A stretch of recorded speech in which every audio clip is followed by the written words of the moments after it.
நம்முடைய பாரத பிரதமர் நரேந்திர மோடி ஐயா தலைமையிலான ஆட்சி இன்னைக்கு 11 ஆண்டுகள் நாம் கடந்திருக்கின்றோம். இந்தியா முழுவதுமே நம்முடைய முக்கியமான தலைவர்கள் பெரும் நகரத்தில் பத்திரிகை நண்பர்களை சந்தித்து உங்கள் மூலமாக மக்களுக்கு 11 ஆண்டுகள்ல நாம் என்ன சாதனை எல்லாம் செய்திருக்கின்றோம், என்ன வாக்குறுதி கொடுத்திருக்கோம், எப்படி நிறைவேற்றிருக்கிறோம் அப்படிங்கிறதெல்லாம் பேசிட்டு இருக்காங்க. எனக்கு தமிழகத்தை பொறுத்தவரை சென்னையில் நம்முடைய மத்திய அமைச்சர் கஜேந்திர சிங் ஷேகாவத் அவர்களும், கோயம்புத்தூரில் இன்றும் நம்முடைய அகில இந்திய தலைவர் ஜே.பி. நட்டா அவர்களுடைய அறிவுறுத்தலின்படி பத்திரிகை நண்பர்களை சந்தித்துக் கொண்டிருக்கின்றோம். வருகின்ற காலத்தில் நம்முடைய மாநில தலைவர் அண்ணன் நயினார் நாகேந்திரன் அவருடைய அறிவுறுத்தலின்படி தமிழகத்தில் வேறு பகுதியில் நம்முடைய மாநிலத்தினுடைய தலைவர்களும் பத்திரிகையாளரை சந்திக்க ஆரம்பிப்பாங்க. கொஞ்சம் இது நான் ஆரம்பத்தில் பேசுவது கொஞ்சம் நீண்டதாக இருக்கும். பத்திரிகை நண்பர்களுடைய அமைதியை இந்த நேரத்தில் வேண்டிக் கொள்கின்றேன். காரணம், 11 ஆண்டுகள் நம்முடைய சாதனையை இன்று இந்த சந்திப்பின் மூலமாக உங்கள் முன்னால் எடுத்து வைக்கின்றோம். எப்பொழுதுமே ஒரு ஆட்சியினுடைய தன்மையை பார்க்க வேண்டும் என்றால், ஆட்சிக்கு வருவதற்கு முன்பு நாம் கொடுத்திருக்கக்கூடிய மேனிஃபெஸ்டோ, தேர்தல் வாக்குறுதி, அது என்ன என்பதை நாம் எடுத்து படிக்கிறோம். இன்னைக்கு நாட்டு மக்களுக்கு, குறிப்பாக கோயம்புத்தூர் பகுதியில் இருக்கக்கூடிய சொந்தங்களுக்கு, தமிழக மக்களுக்கு என்னுடைய அன்பான வேண்டுகோள், 2014 நம்முடைய தேர்தல் வாக்குறுதியை ஒரு முறை நீங்க எடுத்து படிங்க அப்படின்னு நான் அன்போடு கேட்டுக்கொள்கின்றேன். அதே போல 2019 தேர்தல் வாக்குறுதியும் ஒரு முறை எடுத்து படிங்க அப்படின்னு. இது கொஞ்சம் மாறுபட்ட சிந்தனையா இருக்கும். திராவிட முன்னேற்ற கழகத்தில் யாருமே தேர்தல் வாக்குறுதி எடுத்து படிங்கன்னு சொல்ல மாட்டாங்க. ஆனா 90% நாங்கள் செயல்படுத்திட்டேன்னு சொல்லுவாங்க. ஆனால் கொஞ்சம் வித்தியாசமாக பாரதிய ஜனதா கட்சியில் நாங்கள் சொல்லுகின்றோம், 2014-19 2 தேர்தல் வாக்குறுதியும் லைன் பை லைன் படிங்க. நம்ம செஞ்சிட்டோமா அப்படின்னு டிக் போட்டுக்கிட்டே வாங்க சைட்ல. 2014 செஞ்சிட்டோமா, செய்யலையா? ஏன்னா நீங்கள் வாக்களித்ததற்கு, உங்கள் வாக்குக்கு நம்பிக்கையாக நாங்கள் நடந்து கொண்டிருக்கின்றோம் என்பது அதுதான் முதல் சாட்சி. 2014 நாம் கொடுத்திருக்கக்கூடிய தேர்தல் வாக்குறுதி, நான் ஏற்கனவே பல மேடைகளில் சொல்லி இருக்கின்றேன், முழுவதுமாக நிறைவேற்றி இருக்கின்றோம். ஒன்னே ஒன்று அதில் பாக்கி இருக்கிறது, யூனிஃபார்ம் சிவில் கோட். அதற்கான மூவ்மெண்ட்டும் நம்முடைய மத்திய அரசு ஆரம்பித்திருக்கிறார். 2014 எல்லா தேர்தல் வாக்குறுதியும் சொல்வதை விட மிக முக்கியமாக 10 தேர்தல் வாக்குறுதியை மட்டும் உங்கள் முன்னால் சொல்ல வேண்டும் என்பது எங்களுடைய ஆசை. ஒரு முக்கியமான வாக்குறுதி நம்ம கொடுத்தோம், ஊழல் இல்லாத உன்னத ஆட்சியை நாம் இந்திய மக்களுக்கு கொடுப்போம். பதுக்கி வைக்கப்பட்டிருக்கக்கூடிய கருப்பு பணத்தை மீட்பதற்கான எல்லா நடவடிக்கை எடுப்போம். இன்னைக்கு 11 ஆண்டுகள்ல நம்முடைய ஆட்சியே சாட்சி. நம்முடைய டெண்டர் ப்ரொக்யூர்மெண்டா இருக்கட்டும், ராணுவ தளவாடங்கள் நாம் வாங்கியிருக்கக்கூடியதாக இருக்கட்டும், மத்திய அரசினுடைய திட்டங்களாக இருக்கட்டும், எங்கேயும் கூட நாம் ஊழல் செய்திருக்கின்றோம் என்று 11 ஆண்டுகள்ல பத்திரிகை நண்பர்கள் நீங்களும் குற்றச்சாட்டுல, எதிர்க்கட்சி நண்பர்களும் கூட குற்றச்சாட்டு. தேவையில்லாத சில வதந்திகளை பரப்பிய பொழுதெல்லாம் உச்சநீதிமன்றத்துக்கு போய் உச்சநீதிமன்றம் ரஃபேல் இருந்து எல்லா விஷயத்திலும் கூட மத்திய அரசின் மீது தவறில்லை என்று சொல்லியிருக்கின்றார். கடந்த 11 ஆண்டுகள்ல அமலாக்கத்துறை, இந்தியாவில் இருக்கக்கூடிய வேறு வேறு ஏஜென்சி ஊழல் கருப்பு பணம் எவ்வளவு பதுக்கி வச்சிருக்கிறாங்களோ 1,45,000 கோடி ரூபாயை நாம் மீட்டெடுத்திருக்கின்றோம். அதே போல வெளியே நாட்டிலிருந்து யாரெல்லாம் ஊழல் செஞ்சுட்டு ஓடி இருக்காங்களோ அவங்களை பிடித்து கொண்டு வருவதற்கான முயற்சி, நிறைய பேர்த்து எக்ஸ்ட்ராடிட் பண்ணிட்டோம். நிறைய அந்தந்த நாட்டில் நடக்கக்கூடிய கோர்ட்டு கேஸையும் நாம் பார்த்து கொண்டிருக்கின்றோம். அதற்கான உறுதியான நடவடிக்கையை மோடி ஐயா எடுத்திருக்கிறாங்க. பழங்குடி நண்பர்கள், அரசியல்ல நாம் பெரும்பாலும் மறந்துடுவோம். ஏன்னா அவங்க ஓட்டு பெருசா அவங்க போட மாட்டாங்க, தலைவர்கள் இல்லை அப்படின்னு இருந்தது. மோடி அவர்கள் 2014 பழங்குடி இடத்தை சார்ந்தவர்களுக்கு முக்கியத்துவம் கொடுத்து, திரௌபதி முர்மு அவர்கள் இன்னைக்கு நம்முடைய ஜனாதிபதியாக பழங்குடி இனத்திலிருந்து வந்திருக்கிறாங்க. நாம் 2014 சொன்னோம், பழங்குடியினர் முன்னேற்றத்திற்காக வன்பந்து கல்யாண் யோஜனா திட்டம் கொண்டு வருவோம். அது மட்டும் இல்ல, பழங்குடியினத்தை உயர்த்துவதற்கான எல்லா நடவடிக்கையும் எடுப்போம், பொலிட்டிக்கலா எல்லாமே. இந்த திட்டத்தை 2014 ஆட்சிக்கு வந்தவுடன் அக்டோபர்ல ஆரம்பிச்சிட்டோம். இந்தியாவில் பழங்குடியினர் வசிக்கும் கிராமங்கள் மட்டுமே 63,843 கிராமங்கள் இருக்கு. ஒரு கிராமத்துக்குமே இந்த திட்டத்தை கொண்டு போயிருக்கோம். இதற்காக 26,135 கோடி ரூபாய் ஒதுக்கி இன்னைக்கு இந்தியாவில் பழங்குடியின மக்கள் சென்டர் ஆஃப் பாலிடிக்ஸ்ல முக்கியமான இடத்துல அமர்வதற்கான எல்லா நடவடிக்கை எடுத்திருக்கோம். 2014 தேர்தல் வாக்குறுதியில் இன்னும் ஒரு முக்கியமானது, ஆர்டிகல் 370 முழுமையாக நீக்கப்பட்டு காஷ்மீர் இந்தியாவோடு இணைப்போம் என்று சொன்னோம். அதை 2019 ஆகஸ்ட் மாதம் அதை நிறைவேற்றியிருக்கின்றோம். பாராளுமன்றத்திலும் சட்டமன்றத்திலும் பெண்களுக்கு 33% இடஒதுக்கீடு வழங்குவோம் என்று 2014 சொன்னோம். 2023 செப்டம்பர் மாதம் இந்த வாக்குறுதியை நிறைவேற்றியிருக்கின்றோம். சாமானிய மக்களுக்கு மருத்துவ செலவினங்களை குறைப்பதற்காக புதிய திட்டத்தை கொண்டு வருவோம். 2018 ஆயுஷ்மான் பாரத் 5 லட்சம் ரூபாய் மருத்துவ காப்பீடு கொண்டு வந்திருக்கோம். இதுவரைக்கும் 37 கோடி பேர் ஆயுஷ்மான் பாரத் மூலமாக காப்பீடு அட்டையை பெற்றிருக்கின்றார்கள். 1,25 லட்சம் ரூபாய் மத்திய அரசு இந்த காப்பீடுக்காக நாம் செலவு செய்திருக்கின்றோம். தூய்மை இந்தியா திட்டத்தை துவங்குவோம். 2014 அக்டோபர் மாதத்தில் கொண்டு வந்திருக்கோம். 12 கோடி கிராமப்புற வீடுகளுக்கு திட்டத்தின் மூலமாக முதல் முறையாக கழிவறை கட்டி கொடுத்திருக்கின்றோம். விவசாயிகள் பயன்பெற பயிர் காப்பீடு திட்டத்தை அறிமுகப்படுத்துவோம். இதெல்லாம் நம்முடைய தேர்தல் வாக்குறுதிங்க. 2014 2016 பிப்ரவரி இதை ஆரம்பிச்சோம். கடந்த 8 ஆண்டுகளில் மட்டுமே நிவாரணமாக பயிர் காப்பீடு நிவாரணமாக 1,75,000 கோடி ரூபாய் விடுவித்திருக்கின்றோம். சிறு குறு விவசாயிகள் பயன்பெறுவதற்காக PM கிசான் திட்டத்தை துவங்கணும். அது 2019 பிப்ரவரியிலிருந்து அந்த திட்டத்திற்கு மட்டுமே 3,68,000 கோடி ரூபாய் 11 கோடி விவசாயிகளுக்கு செலவு செய்திருக்கின்றோம். நாட்டினுடைய 75வது சுதந்திர தின கொண்டாட்டத்தின் பொழுது கூரை வீடுகள் இல்லாத இந்தியாவை உருவாக்குவோம் என்கின்ற சங்கல்பத்தை எடுத்தோம். 2016 ஏப்ரல் திட்டத்தை ஆரம்பித்து இதுவரை 2.7 கோடி வீடுகள் கட்டியிருக்கின்றோம். PM ஆவாஸ் யோஜனா திட்டத்தின் கீழ் MSME குறிப்பாக கோயம்புத்தூர் மாநகரத்தில் நம்முடைய மைக்ரோ ஸ்மால் மீடியம் என்டர்பிரைஸ் இருக்கிறாங்க. அவங்களுக்கு கடன் உதவி திட்டம் இந்தியாவில் முதலாக நம்முடைய தேர்தல் வாக்குறுதி அறிவித்தோம். 2015 ஏப்ரல் அதை ஆரம்பிச்சு இன்னைக்கு வரைக்கும் 32,40,000 கோடி ரூபாய் நம்முடைய தொழில் முனைவோர்களுக்கு முத்ரா கடன் மூலமாக மத்திய அரசு கொடுத்திருக்கின்றோம். நம்முடைய திட்டங்கள்ல ஒரு சிறப்பு வாய்ந்த திட்டம் இந்த முத்ரா யோஜனா. ராமர் கோவில் கட்டுவோம், சட்ட திட்டங்களுக்கு உட்பட்ட அனைத்து சாத்தியக்கூறுகளையும் ஆராய்வோம் என்று 2014 சொன்னோம். 2019 உச்சநீதிமன்றத்தினுடைய தீர்ப்பு நவம்பர்ல வந்துச்சு. 2024 ஜனவரி மாதம் ராமர் கோவில் கட்டி கும்பாபிஷேகம் நடத்தியிருக்கின்றோம். இது நம்முடைய ஆட்சியினுடைய முதல் 5 ஆண்டுகள். எல்லா வாக்குறுதியும் நண்பர்கள் முன்னாடி சொல்றதுக்கு பதிலா முதல் 10 முக்கியமான 10 உங்கள் முன்னால் சொல்லியிருக்கின்றேன். பத்திரிகை நண்பர்கள் தயவு செய்து நீங்க ஒரு ஸ்பெஷல் ஒரு ப்ரோக்ராம் போட்டு நம்முடைய 2014 மேனிஃபெஸ்டோ எடுத்து நீங்க மக்களுக்கு நாங்கள் செய்திருக்கின்றோமா செய்யவில்லை என்பதை நீங்கள் கொண்டு சேர்க்க வேண்டும் என்று இந்த நேரத்தில் அன்போடு கேட்டுக்கொள்கின்றோம். 2019 5 ஆண்டுகள் ஆட்சிக்கு பிறகு மக்கள் மறுபடியும் ஆதரவு கொடுத்து 2019 நம்மை ஆட்சியில் அமர்த்தினார்கள். அப்ப நம்முடைய தேர்தல் வாக்குறுதி அதுல முக்கியமான 10 உங்கள் முன்னால் வைக்கின்றோம். குடியுரிமை திருத்த மசோதா கொண்டு வருவோம் என்று சொல்லியிருந்தோம். 2019 டிசம்பர் மாதம் கொண்டு வந்தோம். விவசாயிகள் பயன்பெற கிசான் கடன் அட்டை திட்டத்தை கொண்டு வருவோம் என்று சொன்னோம். 2020 டிசம்பர்ல கொண்டு வந்தோம். இன்னைக்கு 7.7 கோடி விவசாயிகளுக்கு 10 லட்சம் கோடி ரூபாய் நாம் KCC திட்டம் மூலமாக கொடுத்திருக்கின்றோம். சிறு குறு விவசாயிகளுக்கு ஓய்வூதிய திட்டம் பென்ஷன் கொண்டு வருவோம் சொன்னாங்க. 2019 செப்டம்பர்ல ஆரம்பிச்சிருக்கிறோம். எனக்கு 60 வயதிற்கு மேல் விவசாயம் இருக்கக்கூடிய பயனாளிகளுக்கு மாசம் 3,000 ரூபாய் ஓய்வூதியம். நாட்டில் இதுவரைக்கும் 24,60,000 விவசாயிகள் இதில் பயன்பெற்றிருக்கின்றார்கள். மீனவர்கள் பயன்பெற மத்ஸ்ய சம்பத்த யோஜனா திட்டம் கொண்டு வருவோம் என்று சொன்னோம். 2020 செப்டம்பர் மாசம் ஆரம்பிச்சோம். 2020, 21, 24, 25 மட்டுமே 9,407 கோடி ரூபாய் நம்முடைய மீனவ நண்பர்களுக்காக செலவு செய்திருக்கின்றோம். 2025 ஆண்டு முடியும் பொழுது, அதாவது இந்த ஆண்டு டிசம்பர் முடியும் பொழுது இந்தியா $5 trillion என்று சொன்னோம். 2019 சொன்னோம். இன்னைக்கு இந்தியா 4.1 trillion. இன்னைக்கு நாம ஜூன்ல இருக்கோம். 4.1 trillion. குறிப்பாக நாம் இதை புரிந்து கொள்ள வேண்டும். கொரோனால 2 ஆண்டுகள் 2020, 2021 கொரோனா பெரும் தொற்றுல நம்ம மாட்டியும் கூட நம்ம சொன்ன டார்கெட்டை நோக்கி போயிட்டு இருக்கோம். சமீபத்தில் ஜப்பான் நாட்டை முன்னேற்றம் செய்து உலகத்தினுடைய 4வது பெரிய பொருளாதார நாடாக மாறி இருக்கின்றோம். உலகத்தில் வேகமாக வளரக்கூடிய பொருளாதார நாடாக இருக்கின்றோம். எனக்கு international monetary fund 2027 India 5 trillion பொருளாதாரத்தை தொடும் என்கின்ற ஒரு இலக்கை அவங்களே கொடுத்திருக்கிறாங்க. நம்முடைய குரோத் சார்ட்டை வச்சு அனைத்து வீடுகளுக்கும் குழாய் மூலமாக குடிநீர் வழங்கும் திட்டம் செயல்படுத்துவோம் என்று 2019 மேனிஃபெஸ்டோல சொன்னாங்க. ஆகஸ்ட் மாதம் திட்டத்தை ஆரம்பித்தோம். நாட்டில் 12 கோடி வீடுகள், அதாவது மொத்தம் இருக்கக்கூடிய வீடுகளில் 76% நாட்டு மக்களுடைய வீடுகளுக்கு குழாய் மூலமாக குடிநீர் திட்டத்தை கொண்டு வந்திருக்கின்றோம். நாட்டில் 75 புதிய மருத்துவக் கல்லூரிகள் அமைப்போம் என்று 2019 சொன்னோம். 2019 ஆகஸ்ட் திட்டத்தை துவங்கினோம். தமிழகம் உட்பட தமிழகத்துக்கு 11 மருத்துவக் கல்லூரி உட்பட 75 மருத்துவக் கல்லூரிகளும் கொடுத்து விட்டோம். நாட்டில் 5 ஆண்டுகளில் 60,000 கிலோமீட்டர் தேசிய நெடுஞ்சாலை போடுவோம் நம்ம சொன்னோம். 2019 2024 முடியறக்குள்ள மறுபடியும் பத்திரிகை நண்பர்கள் ஞாபகப்படுத்துறோம். கொரோனா தொற்று இருந்தும் கூட 5 ஆண்டுகள்ல 56,701 கிலோமீட்டர் நேஷனல் ஹைவே நாம் போட்டிருக்கோம். நாட்டில் புதிதாக 200 நவோதய வித்யாலயா கேந்திரிய வித்யாலயா ஆரம்பம் சொன்னோம். 2019 ஆண்டுகளுக்கு பிறகு 113 கேந்திரிய வித்யாலயா நவோதய பள்ளிகள் நாம திறக்க ஒப்புதல் வாங்கியிருக்கின்றோம், திறந்திருக்கின்றோம்.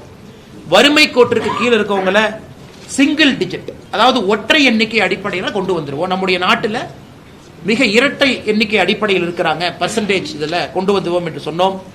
நாம் சொன்ன 2012 16.2 விழுக்காடு வறுமை கோட்டு கீழே இருந்தாங்க. $2.15, அதாவது $180 ரூபாய் கீழே அவங்களுடைய வருமானம் இருந்துச்சுங்க. இன்னைக்கு அது 2.3% குறைச்சிருக்கிறோம். 16.2 ஆரம்பித்து இந்த 13 ஆண்டுகளில் 2.3% ஒற்றை இலக்குக்கு கொண்டு வந்திருக்கின்றோம். இதுவும் ஒரு பெரிய சாதனையாக நாம் பார்க்கின்றோம். அதே போல நம்முடைய பத்திரிகை நண்பர்கள் தயவு செய்து 2019 நம்முடைய தேர்தல் வாக்குறுதியும் கூட ஒரு முறை நீங்கள் அலசி ஆராய வேண்டும், மக்களுக்கு எடுத்துச் சொல்ல வேண்டும் என்று அன்போடு கேட்டுக்கொள்கின்றோம்.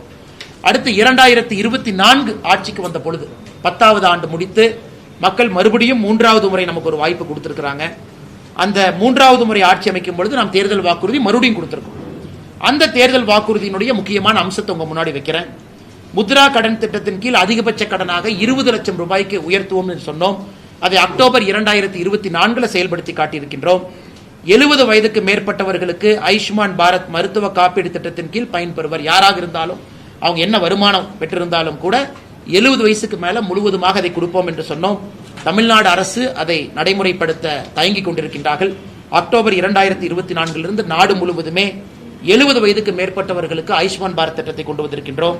நம்முடைய தேர்தல் வாக்குறுதி 2024 சொல்லியிருந்தோம், உலகத்தில் திருவள்ளுவர் கலாச்சார மையத்தை அமைப்போம் என்று சொன்னோம். சொன்ன பிறகு செப்டம்பர் 2024 சிங்கப்பூரிலிருந்து, அமெரிக்கா ஹூஸ்டனிலிருந்து வரிசையாக நம்முடைய திருவள்ளுவர் கலாச்சார ஸ்தாபனத்தை அறிவித்திருக்கின்றோம், தொடங்க ஆரம்பித்திருக்கின்றோம். நாட்டில் இடதுசாரி தீவிரவாதத்தை முற்றிலும் அகற்றுவோம் என்று சொன்னோம். இன்னைக்கு 2026 மார்ச் முடியும் பொழுது நம்முடைய நாட்டில் நக்சலிசம் என்கின்ற வார்த்தை இருக்காது என்கின்ற சங்கல்பத்தை ஏற்றுக்கொண்டு பணி செய்து கொண்டிருக்கின்றோம். அதே போல 2014, 2019, 2024 3 தேர்தல் வாக்குறுதியும் கூட நாட்டில் யூனிஃபார்ம் சிவில் கோட், எல்லா மதம் எல்லா சமுதாயத்திற்கு ஒரே ஒரு சட்டம் என்று சொன்னோம். அதை நிச்சயமாக பாஜக நிறைவேற்றும், அதற்கான எல்லா முயற்சியும் எடுத்துக் கொண்டிருக்கின்றோம்.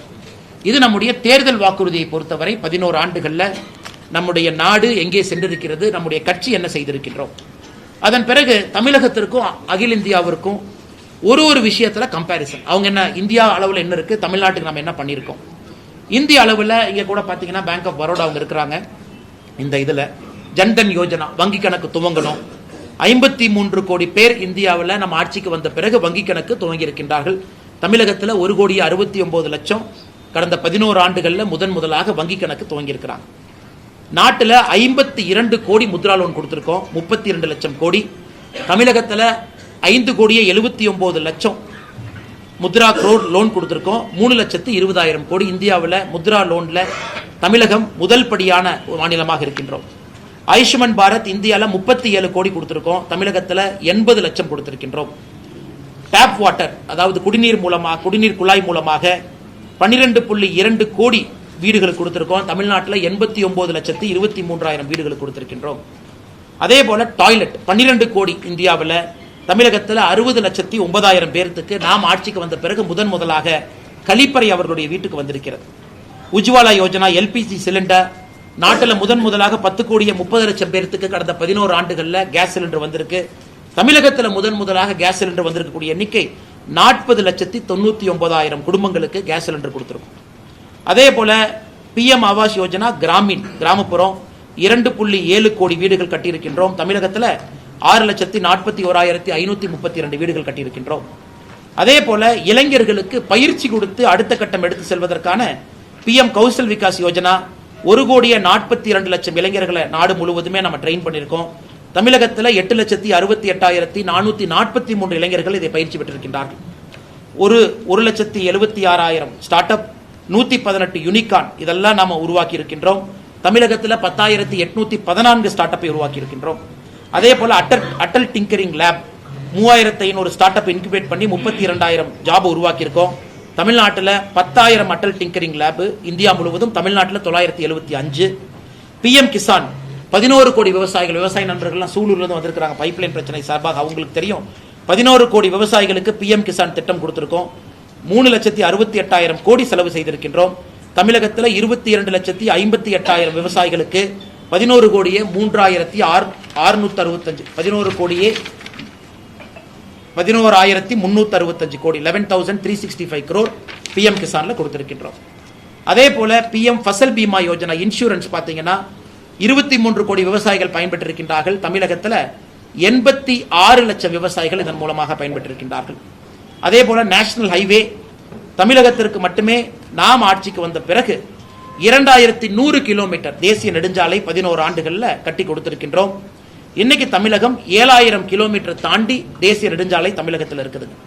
இதெல்லாம் நாம் செய்திருக்கக்கூடிய சாதனையாக இந்த நாள் 11 ஆண்டுகள் நம்முடைய ஆட்சி அமைத்த பிறகு பத்திரிகை முன்பு வைக்கின்றோம். அதையெல்லாம் தாண்டி மிக முக்கியமாக சில விஷயங்களையும் நம்ம கையில் எடுத்திருக்கின்றோம். மெட்ரோ கோயம்புத்தூருக்கு விரைவில் மெட்ரோ வர வேண்டும் என்பது எங்களுடைய ஆசை. அதற்கான எல்லா பிரயத்தனம் எடுத்துக்கொண்டிருக்கின்றோம். 2014 வெறும் 5 நகரத்திற்கு மட்டும் மெட்ரோ இருந்துச்சுங்க. எனக்கு 23 நகரங்களுக்கு மெட்ரோ வந்திருக்கிறது. வெறும் 248 கிலோமீட்டர் வழித்தடம் இருந்துச்சு மெட்ரோ, இன்னைக்கு 1000 கிலோமீட்டர் வந்திருக்கு. ஏர்போர்ட் 2014 74 ஏர்போர்ட் இருந்துச்சு, இன்னைக்கு 160 விமான நிலையங்கள், 1,51,00,000 பேர் இந்த உடான் ஸ்கீமை பயன்படுத்தி முதல் முறையாக விமானத்தில் பயணம் செய்திருக்கின்றார்கள். அமிர்த் பாரத் ஸ்கீமில் 1300 ரயில்வே நிலையங்களை புதுப்பித்திருக்கின்றோம். அதே போல ஏற்கனவே சொன்னது போல ஆர்டிகல் 370 35A அதையெல்லாம் நாம் எடுத்திருக்கின்றோம். நக்சல் வயலன்ஸ் மூலமாக வரக்கூடிய பிரச்சனைகள் 81% குறைத்திருக்கின்றோம். இந்த ப்ரொடக்ஷன் லிங்க்டு இன்சென்டிவ் ஸ்கீம், இந்த தமிழக அரசு அதிகமாக ஸ்டிக்கர் ஒட்டுறது எங்கள் ஊரில் செல்போன் செய்கிறாங்க, எங்கள் ஊரில் அது செய்கிறாங்கன்னு, அது மத்திய அரசினுடைய முழுமையான திட்டம். 1,60,000 கோடி ரூபாய் 14 செக்டரில் நம்ம இன்வெஸ்ட் பண்ணியிருக்கோம். இன்னைக்கு இந்தியா உலகத்தினுடைய 2வது பெரிய செல்போன் மேனுஃபேக்சராக மாறி இருக்கின்றோம். 25 கோடி இந்தியர்களை பாவர்ட்டி, அதாவது கடுமையான கோரமாக இருக்கக்கூடிய வருமான கீழே 180 ரூபாய்க்கு கீழே இருக்கவங்களை மேலே கொண்டு வந்திருக்கின்றோம். 25 கோடி பேர்த்த புதிய கல்விக் கொள்கை 2020 கொண்டு வந்திருக்கோம். அக்னிவீர் ஸ்கீம்ல 1 லட்சம் இளைஞர்களுக்கு மேல நம்முடைய இந்தியன் ஆர்மி, ஏர்போர்ஸ், நேவியில ஜாயின் பண்ணியிருக்கிறாங்க. அதே போல 10 லட்சம் பேருக்கு அரசு வேலை கொடுப்போம் என்று ஆரம்பித்தோம் ரோஸ்கார் மேளா, அதையும் நிறைவேற்றி இருக்கின்றோம். இது போன்ற ஒரு துறையிலும் கூட நம்முடைய சாதனை பெரிதாக இருக்கிறது. அடுத்தது, தமிழக அரசு எவ்வளவு பணம் வந்துச்சு, மத்திய அரசு பணமே கொடுக்கல அப்படிம்பாங்க. அதையும் பத்திரிகை நண்பர்கள் முன்னால் சொல்வதை எங்களுடைய கடமையாக கருதுகின்றோம். தமிழக அரசு குறிப்பா பார்த்தா நாம மத்திய அரசுக்கு 2 விதமாக பணத்தை அனுப்புகின்றோம். ஒன்னு சென்ட்ரல் ஜிஎஸ்டி, சிஜிஎஸ்டி கொடுக்கறோங்க. இன்னொன்னு இன்கம் அண்ட் கார்பரேட் டாக்ஸ். நாம இன்கம் டாக்ஸ் கட்டுறோம், கார்பரேட் காரங்க கார்பரேட் டாக்ஸ் கட்டுறாங்க. இதெல்லாம் மத்திய அரசுக்கு போகுது. ஃபினான்ஷியல் இயர் 21 22 22 23 23 24 24 25 முழு டேட்டா இல்லைங்க. இப்ப 21 22 எடுத்துக்கிட்டீங்கன்னா மொத்தமா நம்முடைய தமிழகத்திலிருந்து மத்திய அரசுக்கு நாம் கொடுத்திருக்கக்கூடிய வரி 21 22 1,10,453 கோடி, 22 23 1,34,425 கோடி, 23 24 1,59,030 கோடி. நாம் இங்கிருந்து வரியாக CGST, income and corporate tax கொடுத்தோம். இப்ப மத்திய அரசு தமிழக அரசுக்கு என்ன கொடுத்தாங்க? நேரடி பணமாக டெவல்யூஷன், கிராண்ட் அண்ட் எய்ட் 2 காலத்துல கொடுப்பாங்க. டெவல்யூஷன் நேரா கொடுப்பாங்க, கிராண்ட் அண்ட் எய்ட் திட்டத்தை பொறுத்து கொடுப்பாங்க. 21 22 நாம் கொடுத்த வரி 1,10,453 கோடி. நேரடியாக மத்திய அரசுடைய நிதி பகிர்வு மட்டுமே 72,510 கோடி. அதே போல 22 23 1,34,425 கோடி நிதி பகிர்வு அந்த ஆண்டு தமிழக அரசுக்கு வந்தது 76,465 கோடி. இதை தாண்டி நேரடி நிதி பகிர்வை தாண்டி பத்திரிகை டேட்டா கொடுத்துறோங்கன்னா, நேரடி நிதி பகிர்வை தாண்டி 21 22 100 நாள் வேலைவாய்ப்பு திட்டத்துக்கு 9,638 கோடி, பிஎம் கிசான் 2,779 கோடி, ஃபுட் சப்சிடி, அதாவது நாம் ரேஷன் கார்டில் அட்டையில வாங்கக்கூடிய உணவுக்கு மத்திய அரசுடைய மானியம் 13,000 கோடி, ஃபர்டிலைசர் சப்சிடி, யூரியாக்கான சப்சிடி 5,000 கோடி. ஸோ 2021 22க்கு ஒரே ஒரு ஆண்டை உதாரணமாக எடுத்து உங்களுக்கு விளக்குறோங்க. 30,654 கோடி மத்திய அரசு சப்சிடி மூலமாக 100 நாள் வேலைவாய்ப்பு திட்டத்துக்கு பணமாக சம்பளமாக கொடுத்திருக்கிறார். ஸோ கூட்டி கழிச்சு பார்த்தீங்கன்னா நாம் வரியாக மத்திய அரசு கொடுத்தது 1,10,453 கோடி வரியாக. மத்திய அரசு பணமாக கொடுத்தது 72,000 கோடி. மத்திய அரசு திட்டத்தின் மூலமாக கொடுத்தது 30,000 கோடி. ரெண்டையும் ஆட் பண்ணி பார்த்தீங்கன்னா 1,02,000 கோடி, அதாவது 8,000 கோடி ஷார்டேஜ் இருக்கு அந்த ஒரு ஆண்டு. அதுக்கு திரும்ப பார்த்தீங்கன்னா நேஷனல் ஹைவேக்கு நம்ம கொடுத்த பணம், ரயில்வேஸ், ஏர்போர்ட், சாகர்மாலா, இதையெல்லாம் மொத்தமாக கூட்டி கழிச்சு பார்த்தீங்கன்னா நாம் கொடுத்த ஒரு ரூபாய்க்கும் மத்திய அரசு திரும்ப 1 ரூபாய் கொடுத்திருக்கிறாங்க. அதை இந்த பத்திரிகையாளர் சந்திப்பு முடித்த பிறகு நம்முடைய நண்பர்களுக்கு இந்த டேட்டாவை கொடுத்துட்றோம். ஸோ மாநில அரசு செக் பண்ணட்டும். நாம கொடுத்ததுக்கும் மத்திய அரசு திரும்ப கொடுத்துட்டாங்களாம். அதையும் கூட மோடி அவர்கள் நேர்மையாக அவர் ஆட்சி அமைத்த பிறகு வந்த பினான்ஸ் கமிஷன்ல மாநில அரசுக்கு 32% இருந்த நிதி பகிர்வை 42% உயர்த்தி அதை பண்ணியிருக்காங்க. ஸோ கூட்டி கழிச்சு சொல்ல வேண்டும் என்றால் கடந்த 4 ஆண்டுகளில் நாம் தமிழர்கள் மத்திய அரசு கொடுத்த வரி 4,36,136 crore. Total transfer by to Tamil Nadu by central government 5,47,380 crore எல்லாம் சேர்த்தி. அதனால் அதையும் கூட இந்த நேரத்தில் உங்களுக்கு சொல்வதற்கு கடமைப்பட்டிருக்கின்றோம். இதை தாண்டிங்கன்னா இந்த மாதிரி ஒரு பெரிய புத்தகம் நம்முடைய மத்திய அரசு நம்ம போட்டிருக்கோம். 11 ஆண்டுகளுக்கான புத்தகம். ஒரு செக்டர் இது பார்த்தீங்கன்னா 11 ஆண்டுகள் ஆங்கிலத்தில் எல்லாம் இருக்குங்கன்னா தமிழ்ல இருக்கு. இது எல்லா இடத்திலும் மக்களுக்கு கொடுக்குறோம். மத்திய அரசினுடைய இடத்துல கொடுக்குறோம். ரயில்வே ஸ்டேஷன், பஸ் ஸ்டாண்டில் இது காப்பி இருக்கு. வெப்சைட்டில் எடுத்துக்கலாம், வாட்ஸ்அப்பில் கூட ஃபார்வர்ட் பண்ணிக்கலாம். அதனால எல்லோருக்கும் கூட நாம் செய்திருக்கக்கூடிய சாதனை ஒரு புத்தகமாக இருக்கு. நம்ம என்ன செஞ்சிருக்கோம், ஒரு துறையில் என்ன மாற்றத்தை கொண்டு வந்திருக்கின்றோம். பாதுகாப்பு துறையாக இருக்கட்டும், டிஃபென்ஸ் துறையாக இருக்கட்டும், பெண்களுக்காக இருக்கட்டும், இளைஞர்களுக்காக இருக்கட்டும், விவசாயிகளுக்காக இருக்கட்டும். பத்திரிகை நண்பர்களுக்கு என்னுடைய அன்பான வேண்டுகோள், நம்முடைய மாவட்டத்தினுடைய தலைவர் அவங்க இது ஒரு காப்பியா பத்திரிகை நண்பர்களுக்கு அனுப்பிச்சு விட்டுட்டீங்கன்னா காப்பி இருக்கு. அது எல்லா பத்திரிகை நண்பர்களும் ஒரு பார்த்துருவாங்க. ஏன்னா நம்ம இந்த பிரஸ் மீட்ல எல்லா விஷயத்தையும் பேசுவது நேரம் உங்களுக்கு அதிகமாக எடுத்துக்குவோம். அதனால ஒரு முறை நீங்க இதை பார்க்கணும்.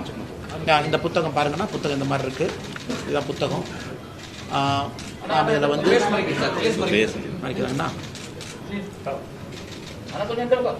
அண்ணா உங்களுக்கு காப்பி அனுப்பிச்சு விட்றோங்கண்ணே. அதில் உதாரணத்துக்கு அது முதல் பேஜ்லேயே பாருங்க, காந்தி ஐயா தான் இருக்கிறாங்க. அது ஓப்பன் பண்ணோன்னே காந்தி ஐயாவும் மோடி ஐயாவும் கட்டி பிடிச்சிட்டு முதல் பக்கம் பாருங்க. ஃபர்ஸ்ட் பேஜ்லேயே வானத்தேக்கா இருக்கிறாங்க. இது அகில இந்தியா ஃபுல்லாக போகிற புக்கு முதல் பேஜில். இதில் வந்து நம்ம ஒரு சொல்லியிருக்கின்றோம் சொல்லி இருக்கின்றோம். என்ன மாற்றம் 2000 நம்ம டிரான்ஸ்பரண்டாக இருக்கோங்கண்ணா. நம்ம செஞ்சதை உங்கள் முன்னால் பத்திரிகை நண்பர்கள் முன்னால் எடுத்து சொல்கிறோம், புக்கு போடுறோம், தைரியமாக சொல்கிறோம். எங்கள் தேர்தல் வாக்குறுதியை படிங்க. இதே திராவிட முன்னேற்ற கழகம் ஆட்சிக்கு வந்து 4 ஆண்டுகள் ஆச்சு. 511 தேர்தல் வாக்குறுதியில் நாங்கள் சொல்கிறோம் 50 கூட முழுமையாக நிறைவேற்றவில்லை. அவங்க யாராச்சும் ஒரு பிரஸ் மீட் வச்சு நாங்கள் ஆட்சிக்கு வந்து 4 வருஷம் ஆச்சு பாருங்க, இதுதான் எங்களுடைய தேர்தல் வாக்குறுதி, இதுவரை சொல்லல. நம்ம 50 அங்கே நிறைவேற்றிருக்கீங்கன்னா உங்களை என்னை திட்டுறாங்க. முதலமைச்சர் அவர்கள் ஒரு மேடையில் ஒரு நம்பர் சொல்றாங்க. 90% இடத்துல சொல்றாரு, 88% இடத்துல சொல்றாரு, 96% இடத்துல சொல்றாரு. ஒருவரும் கூட ஒரு நம்பர் சொல்றாங்க. அதனால பத்திரிகை நண்பர்கள் 4 ஆண்டுகள் திராவிட முன்னேற்ற கழகத்தினுடைய ஆட்சி முடிந்திருக்கக்கூடிய காரணம் இருக்கிறதுனால திமுக தேர்தல் அறிக்கையை அக்கா காட்ட கொண்டு வந்துட்டாங்க பாருங்க. இது திமுகவுடைய தேர்தல் அறிக்கை இங்க இருக்கு. அதனால் யாராவது ஒரு பத்திரிகை நண்பர் அந்த தேர்தல் அறிக்கையை டவுன்லோட் பண்ணி இவங்க உண்மையாலுமே சொன்னாங்களா, இவங்க சொன்னதுல என்ன உண்மை இருக்கு இங்க பாருங்க. அதாவது 505 விஷயங்கள் சொல்லிட்டு அதுக்கப்புறம் 7 சொல்றாங்க. பொருளாதாரம், வேளாண்மை, நாங்க என்ன பண்ணுவோம்னு சொல்லிட்டு தனியாக இன்னொரு பேஜ் அட்டாச் பண்றாங்க. 2 சேர்த்துனீங்கன்னா 505 + 7 512 வரும் திமுகவுடைய தேர்தல் அறிக்கை. யாராவது ஒருத்தர் தயவு செஞ்சு அவங்க சொன்னதுக்கெல்லாம் நாம பண்ணிருக்காங்களா அப்படின்னு நீங்க டிக் போட்டு பாருங்க. எனக்கு தெரிந்து 50 கூட அவங்க செய்யணும். 50 கூட, வெறும் 50 தேர்தல் வாக்குறுதி கூட நிறைவேற்றாம இன்னைக்கு ஆட்சியில திராவிட முன்னேற்ற கழகத்தினுடைய ஆட்சி இங்க நடந்து கொண்டிருக்கிறது. அதையும் கூட பத்திரிகை நண்பர்களுக்கு இந்த நேரத்தில் உங்களுடைய கவனத்துக்கு நாங்கள் கொண்டு வர்றோம்.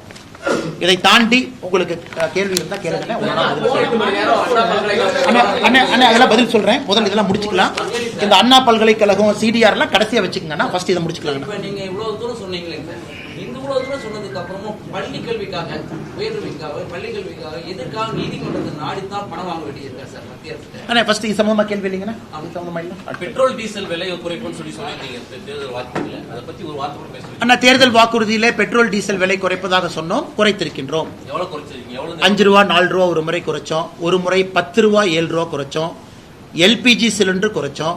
ஆனா இதே தேர்தல் திமுக தன்னுடைய தேர்தல் வாக்குறுதியில பெட்ரோல் டீசல் விலையை குறைக்கிறேன்னு சொன்னாங்க. நாங்க 2 முறை குறைத்திருக்கின்றோம் 11 ஆண்டுகள்ல. 2 முறை பாரதிய ஜனதா கட்சி ஆட்சியில குறைச்சிருக்கிறோம். கடந்த முறை தீபாவளியில குறைச்சிருக்கிறோம். ஆனா நம்முடைய ஆட்சியில் நம்ம ஏத்துறது இல்லைங்கன்னா ஆயில் மார்க்கெட்டிங் கம்பெனி சந்தை நிலவரப்படி அவங்க பிக்ஸ் பண்றாங்க. பெட்ரோலியம் மினிஸ்டரோ மத்திய அமைச்சரோ நாங்க அமைச்சரவையிலிருந்து 10 ரூபாய் ஏத்துங்க 20 ரூபாய் ஏத்துங்கன்னு சொல்றது இல்லைங்க. அதுக்கு ஒரு ஃபார்முலா இருக்கு. International brent oil crude price, அது லேண்டிங் காஸ்ட் மும்பையில் லேண்ட் ஆனதுக்கு அப்புறம் அந்த லேண்டிங் காஸ்ட்டை வச்சு ஆயில் மார்க்கெட்டிங் கம்பெனி ஓஎம்சி ஒரு பிரைஸை பிக்ஸ் பண்றாங்க. இதுல மத்திய அரசனுடைய தலையீடு எங்கேயுமே இல்லை.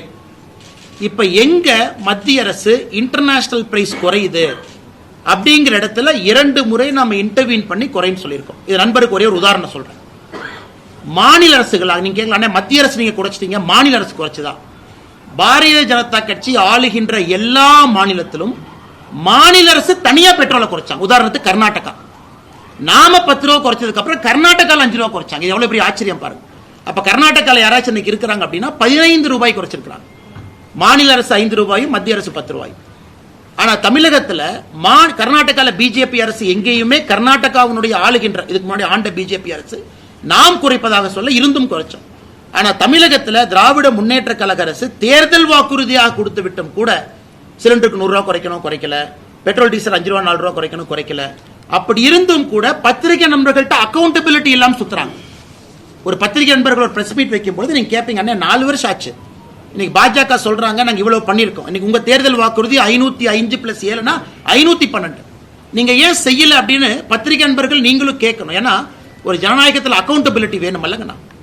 நாம நம்ம நண்பர்களுக்கு என்னுடைய அன்பான அறிவுறுத்தல், international brent crude oil price landing காஸ்ட்டை வச்சு நம்ம பண்றோம். எங்கேயும் யாருக்கும் அநியாயம் பண்ணல. எந்த ஆயில் மார்க்கெட்டிங் கம்பெனி, ஒரு பாரத் பெட்ரோலியமோ இந்தியன் ஆயிலோ மக்கள்கிட்ட நாங்கள் சம்பாதிச்சு 50,000 கோடி ப்ராஃபிட் பண்றோம், அதற்கும் நாங்கள் விடல. எங்களை பொறுத்தவரை பெட்ரோல் டீசலாக இருக்கட்டும், எல்பிஜி சிலிண்டராக இருக்கட்டும், ஏழை மக்களோடு எப்போதும் வென்று கொண்டிருக்கின்றோம். 2014 பெட்ரோல் டீசல் விலை என்ன, இப்ப என்ன இருக்கு? அப்ப சென்ட்ரல் கவர்மெண்ட் வந்து எவ்வளவு வசூலிச்சாங்க, இப்ப எவ்வளவு வசூலிக்கிறாங்க? அன்னைக்கு கேஸ் பிரைஸ் என்ன, இன்னைக்கு கேஸ் பிரைஸ் என்ன ஒரு கம்பேரிசன். அண்ணா 2014 நம்ம ஆட்சிக்கு வந்த பொழுது வெறும் 64% மக்கள் வீட்டில் மட்டும்தான் கேஸ் சிலிண்டர் இருந்துச்சு. உதாரணத்துக்கு என்னுடைய அம்மாச்சி வீட்டில் சொல்றது கேட்கலாம். நல்ல கேள்வி, நான் சொல்ற பதிலை நீங்க கேட்டுக்கணும். நல்ல கேள்வி நீங்க கேட்டது.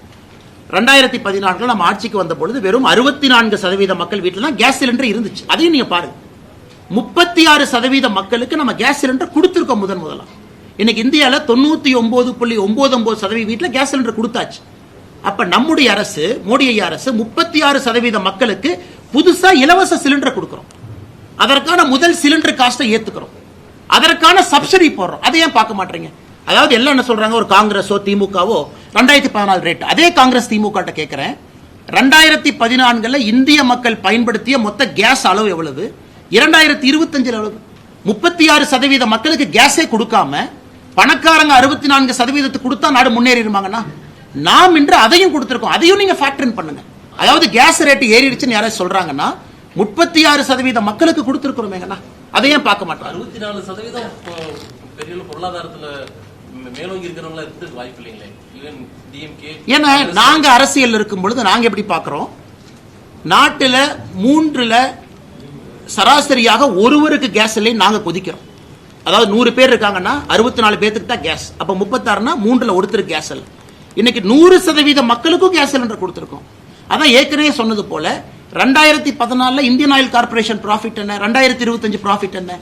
அப்ப ஏறின பிரைஸ் எல்லாம் ப்ராஃபிட்டா மாதிரி இருக்க இல்லை. ஆனா 2014 10,000 கோடி ப்ராஃபிட், 2025 50,000 கோடி ப்ராஃபிட்.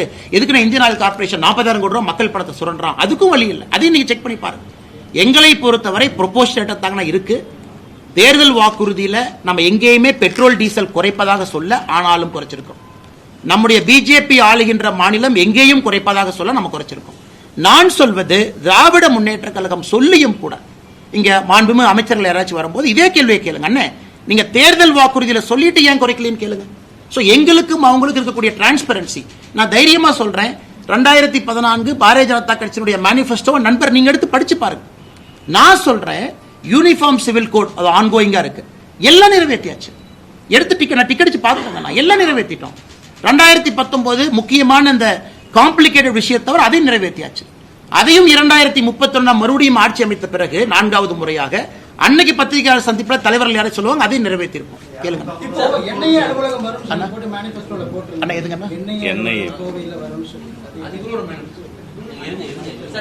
இன்னைக்கு மத்திய அரசு பத்தி பேசிட்டு, மத்திய மாநில அரசுகள் 2 பேருக்கோட மோதல் போக்குல தமிழக பள்ளி மாணவர்களுடைய பாதிப்பு அதிகமா இருக்கு. 2,961 கோடிக்கு தமிழ்நாடு கவர்மெண்ட் கேஸ் போட்டிருக்காங்க.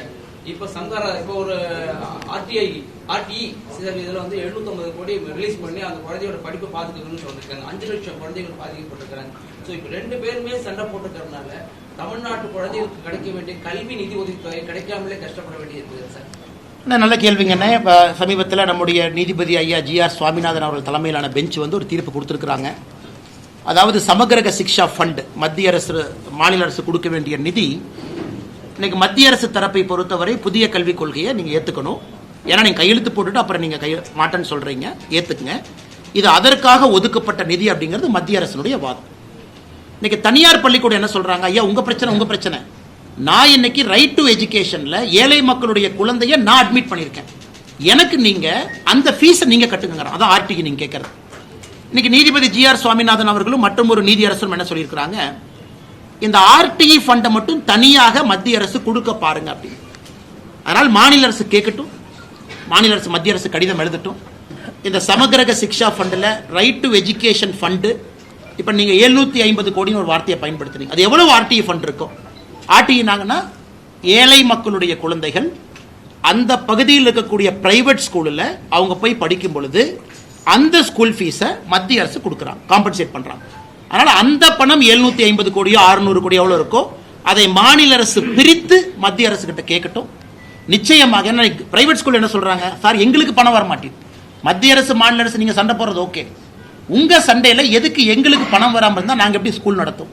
ஆனால் நிச்சயமாக நம்முடைய தலைவர் நயினார் அண்ணன், நம்முடைய மூத்த தலைவர்கள் இருக்கிறாங்க, அவங்களும் இதை பற்றி யோசிச்சுட்டு இருக்காங்க, பார்த்துட்டு இருக்காங்க. ஒருவேளை மாநில அரசு இதை மத்திய அரசுக்கு கடிதமாக எழுதுறாங்க, ஆர்டிஇ ஃபண்ட் எவ்வளவு, மிச்ச ஃபண்ட் எவ்வளோன்னு கேட்டாங்கன்னா அதை மத்திய அரசுடைய கவனத்துக்கு எடுத்துட்டு போய் இந்த பிரச்சனையை தீர்ப்பதற்கான முயற்சி எடுக்கும். ஏன்னா இதைத்தான் நீதி அரசு சொல்லியிருக்கிறாங்க, மத்திய அரசுக்கு நான் வேண்டுகோள் வைக்கிறேன்.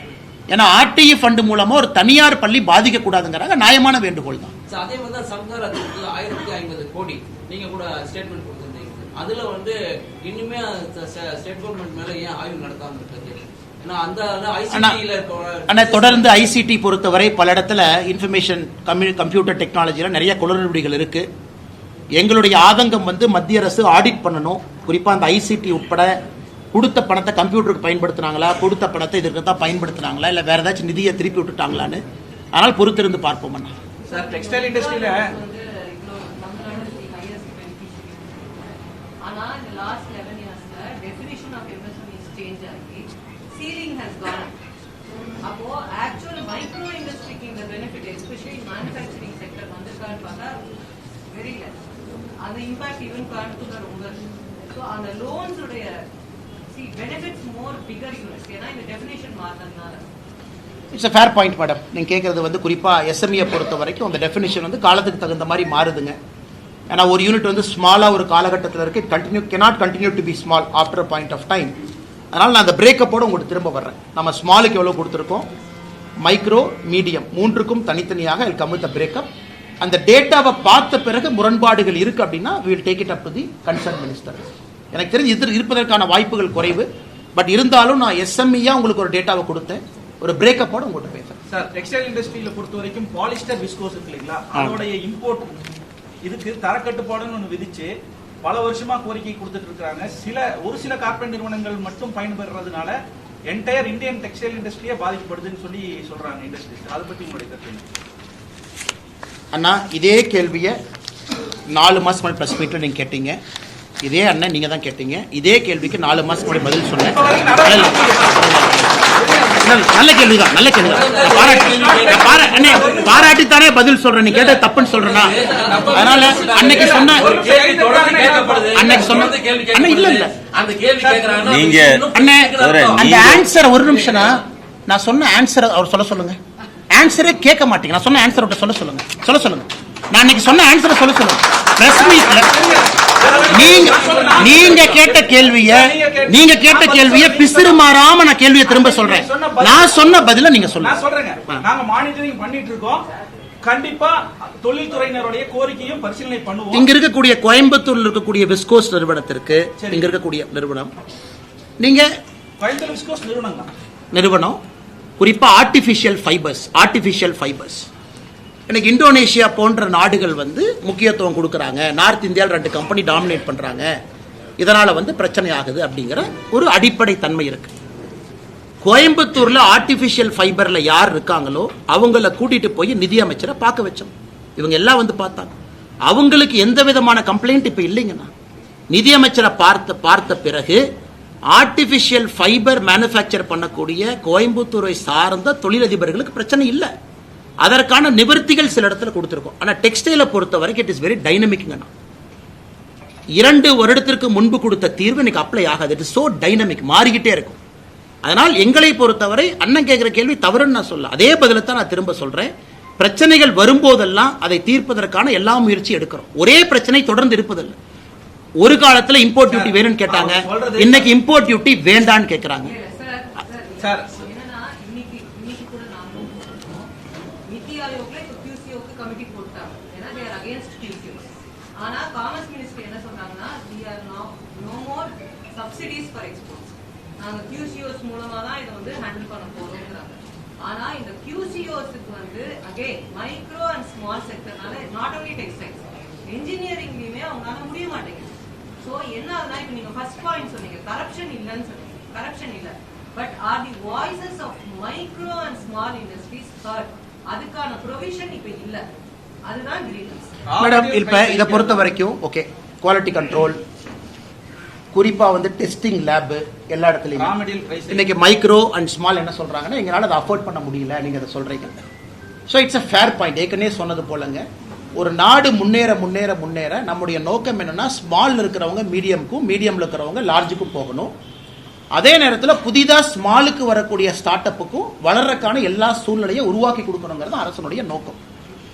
But a small cannot continue to be small and keep demanding 10 ஆண்டுகளுக்கு முன்பு கொடுத்த அதே விஷயத்தை தொடர்ந்து கொடுங்க. the country will not progress. 2014 நம்ம ஆட்சிக்கு வரும்போது $1.9 trillion, இன்னைக்கு நம்ம $4 trillion. ஸோ கண்ட்ரீஸ்னுடைய எக்கானமியை கிட்டத்தட்ட நம்ம டபுள் பண்ணியிருக்கோம். அப்படி இருக்கும் பொழுது எல்லா இண்டஸ்ட்ரிக்கும் முதல்ல கொடுத்த அதே மாதிரி நீங்க கொடுங்கன்னு சொல்லும் பொழுது the country cannot grow. அதே நேரத்தில் நீங்க சொல்ற பாயிண்ட் இருக்கு, ஸ்மாலும் புரிஞ்சுக்கணும், சேம் சப்சிடி சேம் மொடாலிட்டி முதல்ல மாதிரி இருக்காது. It cannot happen. World over it cannot happen. Second, textile industry பொறுத்த வரைக்கும் மேடம் நம்மை தாண்டி இன்னொரு பிரச்சனை இருக்கு. There is a tariff quota. European union பிரச்சனை அவங்களுக்கு இருக்கு. ஒரு கவர்மெண்ட்டை பொறுத்த வரைக்கும் எல்லா முயற்சிகள் எடுத்தாலும் ரவுண்ட் ட்ரிப்பிங் பண்றாங்க, அதை ஸ்டாப் பண்ணணும். அதெல்லாம் தாண்டி திருப்பூர், கோயம்புத்தூர் போன்ற நிறுவனங்களுக்கு பங்களாதேஷ்ல இருந்து ஒரு பிரச்சனை வருது. நம்ம எவ்வளவுதான் ட்ரை பண்ணாலும் நிறைய நிறுவனங்கள் பங்களாதேஷ்ல போய் அவங்க நிறுவனத்தை ஆரம்பிச்சு உள்ள கொண்டு வர்றாங்க. ஸோ நம்மை தாண்டி ஜியோ பாலிட்டிக்ஸ் இருக்கு, அதையும் இங்க இருக்கக்கூடிய தொழில் நிறுவனங்கள் புரிஞ்சுக்கிறாங்க. ஸோ எல்லாமே மத்திய அரசு தான் செய்யணும் அப்படிங்கிறத தாண்டி, உதாரணத்திற்கு UK இந்தியா FTA சைன் பண்ணியிருக்கோம். இது எத்தனை ஆண்டு காலமாக டெக்ஸ்டைல் இண்டஸ்ட்ரியினுடைய கோரிக்கை, ஃபார் ஹவு மெனி இயர்ஸ். இன்னைக்கு அதை நடத்தி காட்டியிருக்கோம். நம்ம வந்த பிறகு டெக்ஸ்டைல் செக்டருக்கு எத்தனை FTA நம்ம கொடுத்துருக்கோம் மட்டும் பாருங்க மேடம், எத்தனை FTA கொடுத்துருக்கோம். அதனால் என்னை பொறுத்தவரை பண்றோம், செஞ்சுட்டு இருக்கோம் மேடம், இன்னும் செய்யணும், அதில் எந்த மாற்று கருத்தும் இல்லை. அதே நேரத்தில் 2014 இருந்த மாதிரியே 2025 அந்த சப்சிடி கண்டினியூஷன் அப்படிங்கிறது என்னை பொறுத்தவரை கஷ்டம். But wherever possible we are solving their pain. Sir அவங்க சொல்றது மெயினா ரா மெட்டீரியல் பிரைஸ் ஹைக் தான் பிரச்சனைங்கறாங்க. அதை தீர்க்கறதுக்கு will you facilitate with the central government? அண்ணா அதான் எங்க கடமை, அதான் எங்க வேலை. நான் சொல்றது அந்த நிறுவனத்தினுடைய முதலாளிகளோ நிறுவனத்தினுடைய யார் இருக்காங்களோ they are continuously in talks, continuously engage பண்ணிட்டு இருக்காங்க. அந்த 2 பெரிய நிறுவனங்கள் மார்க்கெட்டை கேப்சர் பண்ணி அவங்க ஆர்டிஃபிஷியலா அந்த ரா மெட்டீரியலுடைய பிரைஸை என்ன வைக்கிறாங்களோ அதை உடைத்து இந்தியாவில் இருக்கக்கூடிய சிறு குறு நிறுவனங்களும் மேன்மேடு ஃபைபர்ல வரணும் அப்படிங்கறத நோக்கம். அதற்கான எல்லா முயற்சியும் தொடர்ந்து எடுத்துக்கிட்டு தான் இருக்கும். ஏவியேஷன் பொறுத்த வரைக்கும் அன்னைக்கு சொன்னீங்க நாங்க we are continuously monitoring Coimbatore international airport development. அதை பத்தி உங்களுடைய நிலைப்பாடு என்ன? போன பிரஸ் மீட்டுக்கு ஆனா கோயம்புத்தூர் ஏர்போர்ட்டை பொறுத்த வரைக்கும் இன்னைக்கும் அன்னைக்கு சொன்ன அதே கேள்வியை உங்க முன்னாடி வைக்கிறோம். 74 விமான நிலையங்கள் இந்தியாவில் 162 மாறி இருக்கும் பொழுது தமிழகத்தில் தூத்துக்குடி ஓப்பனிங்க்கு வந்துருச்சு, திருச்சி புதுசா ஓபன் பண்ணியாச்சு, எல்லா இடமும் இருக்கும் பொழுது கோயம்புத்தூர் மட்டும் ஏன் இந்த பிரச்சனை? கோட் ஷேரிங் இல்ல, ப்ராப்ளம் இது. சமீபத்தில் லேண்ட் ஹேண்ட் ஓவர் பண்ணிருக்காங்க, அந்த லேண்ட் ஹேண்ட் ஓவரும் முழுமையா பண்ணல, அதுலயும் லிட்டிகேஷன். நானும் நீங்களும் பேசிய பிறகு ஏவியேஷன் மினிஸ்டர் தெலுங்கு தேசம் கட்சியை சார்ந்தவங்க மறுபடியும் ஒரு லெட்டர் எழுதியிருக்காரு. அதாவது இவர்களுக்கும் ஆர்வம் இருக்க வேண்டும், இந்த மாவட்டத்தினுடைய டிஸ்ட்ரிக்ட் கலெக்டருக்கும் தமிழ்நாட்டினுடைய முதலமைச்சருக்கும் ஆர்வம் இருக்கணும். கோயம்புத்தூர் ஏர்போர்ட்டை பிரையாரிட்டியா டெவலப் பண்ணுங்கிற ஆர்வம் இருக்கும். சும்மா பேருக்கு வந்து நாம கொடுத்தோம். இன்னைக்கு 100% கோயம்புத்தூர் ஏர்போர்ட்டுடைய விஸ்தாரம் ஆகாம இருப்பதற்கான காரணம் நமக்கு டெண்டர் நோட்டிபிகேஷன் ஒரு நாளுங்கன்னா லேண்ட் இன்னும் கொடுத்தே முழுமையாக இன்னும் அவங்க லேண்ட் ஹேண்ட் ஓவர் பண்ணாம இருக்கிறாங்க. முழுமையா ஹேண்ட் ஓவர் பண்ணல. மறுபடியும் ஏவியேஷன் மினிஸ்டர் ரிமைண்டர் லெட்டர் எழுதியிருக்காங்க. கடந்த முறை வானதி ஸ்ரீனிவாசன் அவர்கள் கோயம்புத்தூர் தெற்கு தொகுதியினுடைய எம்எல்ஏ முதலமைச்சரை பார்த்த பிறகு 2 நாட்கள் கழிச்சு டிஆர்பி ராஜா அவங்க சொன்னாங்க லேண்டை கொடுத்தோம். முழுமையா கொடுத்தாங்களா? கொடுக்கல. இருந்த ஏவியேஷன் மினிஸ்டர் மறுபடியும் கடிதம் எழுதுறாங்க. அந்த அக்கறை பண்ணி லிட்டிகேஷன்ல ரிமூவ் பண்ணி கொடுக்க வேண்டியது இவங்க கடமை. எப்படி மத்திய அரசு இங்க வந்து லிட்டிகேஷன் அவங்க பொறுப்பு எடுப்பாங்கன்னா முழுக்க அந்த திட்டம் ஸ்டால்டுக்கு வந்து மாநில அரசு தான் காரணம். அதே தான் சொல்றேன். அப்படி இருந்தா நாம ஏன் கோயம்புத்தூரை வஞ்சிக்க போறோம்னா, தூத்துக்குடி ஓபனிங் ரெடி இருக்கு, திருச்சி ஓபன் பண்ணியாச்சு, எத்தனையோ புது விமான நிலையங்கள் தமிழகத்தில் கொடுக்கும் பொழுது கோயம்புத்தூர் எங்களை பொறுத்தவரை ஹை பிரையாரிட்டி. காரணம் வால்யூம் ஆஃப் டிராபிக். இதனால மத்திய அரசு ஏன் கோயம்புத்தூரை வஞ்சிக்க போகுது? மிச்ச இடத்துல கிளியரா இருக்கும்போது டெண்டர் போடுறோம், டக்குன்னு மேல கொண்டு போறோம்.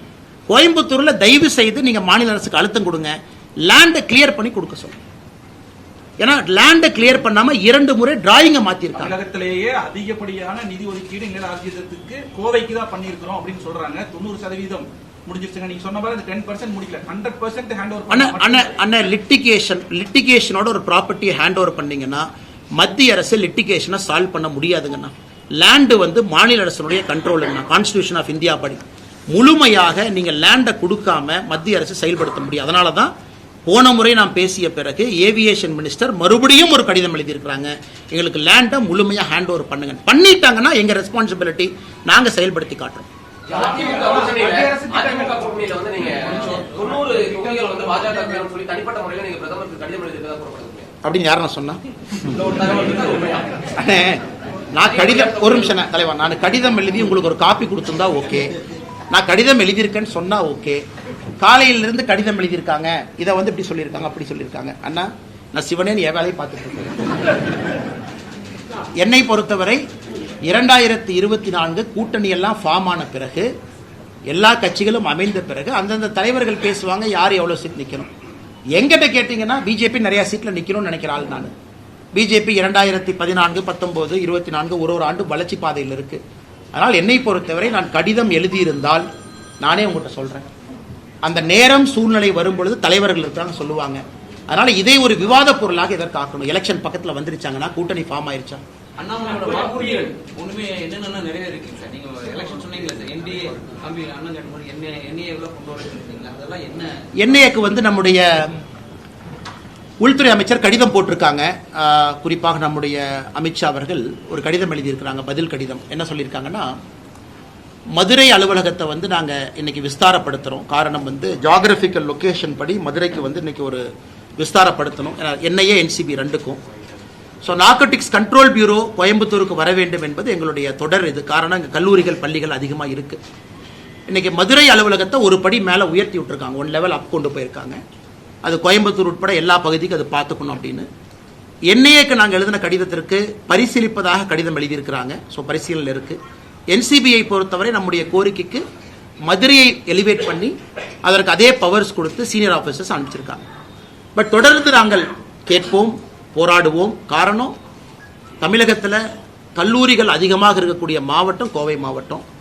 இங்க தனிப்பட்ட அதிகாரிகள் கண்காணிக்கணும். ஒருவேளை மதுரையை எலிவேட் பண்ணா கூட இங்க ஒரு பிரான்ச் ஆஃபீஸ் மாதிரி போட்டுனாவது இங்க வந்து உட்காரணும். அதனால் தொடர்ந்து எல்லா இடத்துலையும் ஃபாலோ பண்ணிக்கிட்டே இருக்கோங்கன்னா போராடிட்டு இருக்கோம். 48 hours ஓகே. மிச்சம் எல்லாம் முடிச்சுட்டு அதுக்கு வருவேன். இன்னைக்கு CDR 2க்கு வருவோம். கேளுங்க.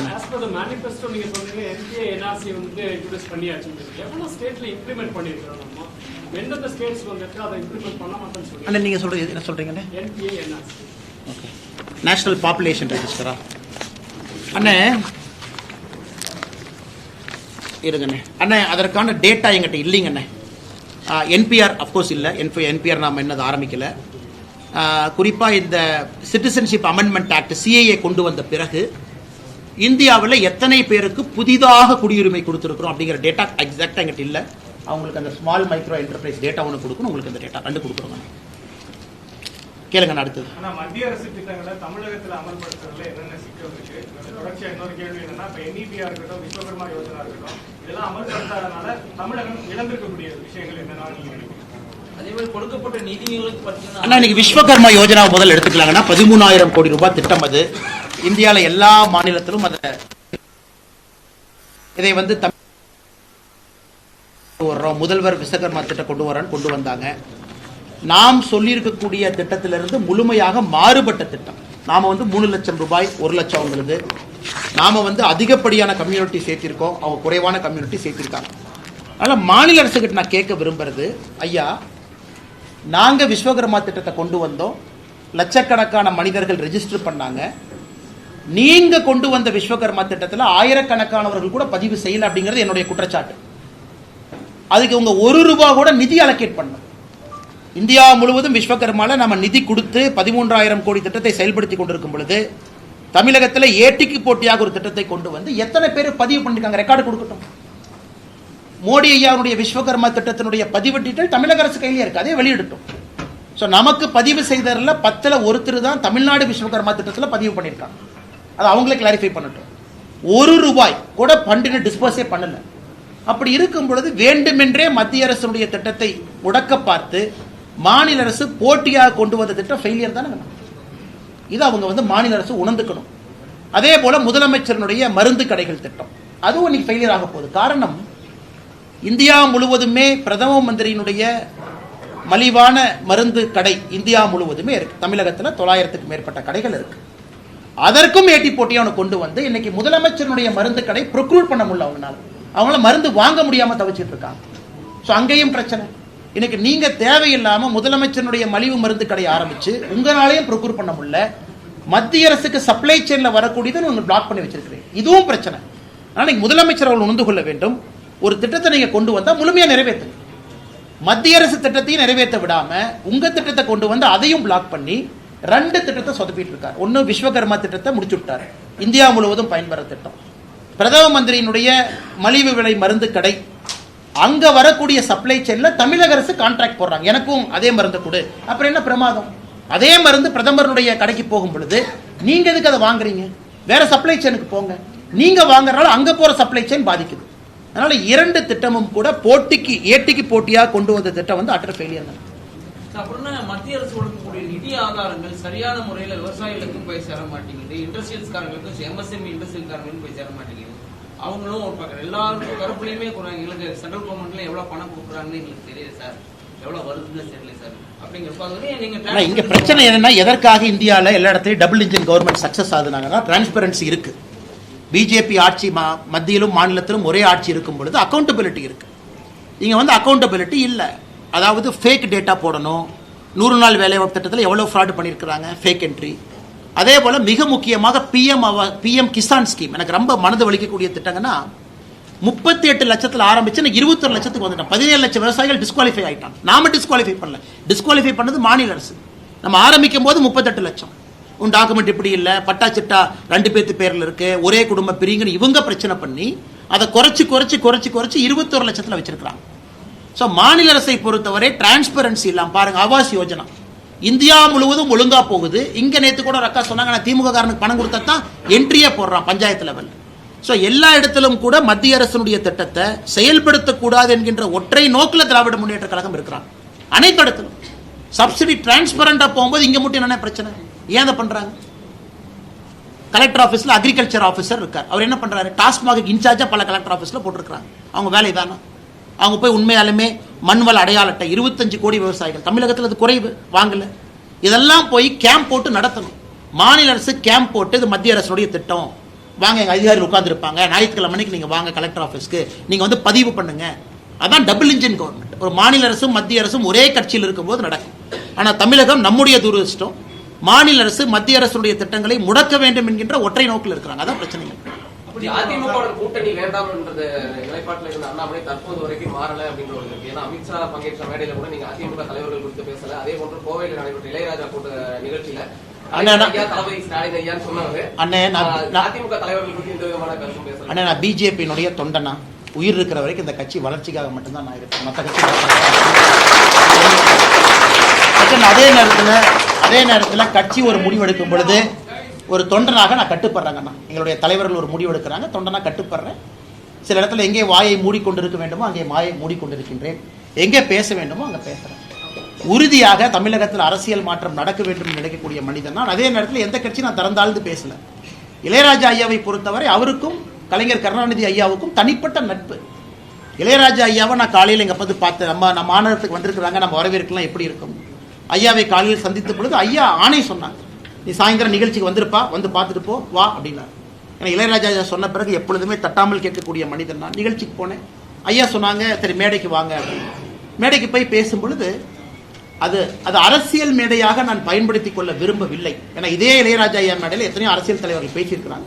ஆனால் இளையராஜா ஐயாவை பொறுத்தவரை அவருக்கும் கலைஞர் கருணாநிதி ஐயாவுக்கும் தனிப்பட்ட நட்பு. ஏன்னா பிறந்த நாளே மாத்திக்கிட்ட நட்பு இருவருக்கும் இருக்கார். அதை எடுத்து காட்டணும்.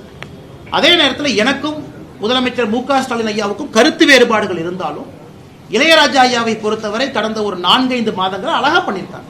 அவருடைய சிம்பனி ஆர்கெஸ்ட்ரா மிக அழகா அதை கொண்டு வந்திருக்கிறாங்க. இளையராஜாவுக்கு கொடுக்க வேண்டிய மரியாதையை மாநில அரசு கொடுத்திருக்கிறாங்க. அதைத்தான் நான் சொன்னேனே தவிர, ஏன்னா மற்ற தலைவர்கள் பெயரை சொல்லவில்லை, அதற்காக கொச்சப்படுத்திட்டாங்க அர்த்தம் இல்லை. கலைஞர் கருணாநிதி ஐயா தனி நட்பு. பிரதமர் ஐயா இளையராஜா ஐயாவுக்கு செய்ய மாநிலத்தினுடைய முதலமைச்சர் ஸ்டாலின் ஐயாவும் செய்யறாங்க. அதை அந்த மேடையில் சொல்லாம வெறும் அரசியல் மேடையாக நான் பயன்படுத்தி நாங்க அப்படின்னு சொன்னா தப்பா, அது இளையராஜாவை கொச்சைப்படுத்துவது போல் இருந்திருக்கும். அதனால் மிச்சம் யாரு மேலே காழ்ப்புணர்ச்சி இல்லைங்கன்னா எங்கே எதை சொல்ல வேண்டுமோ நிச்சயமாக அங்கே அதை சொல்லுங்க.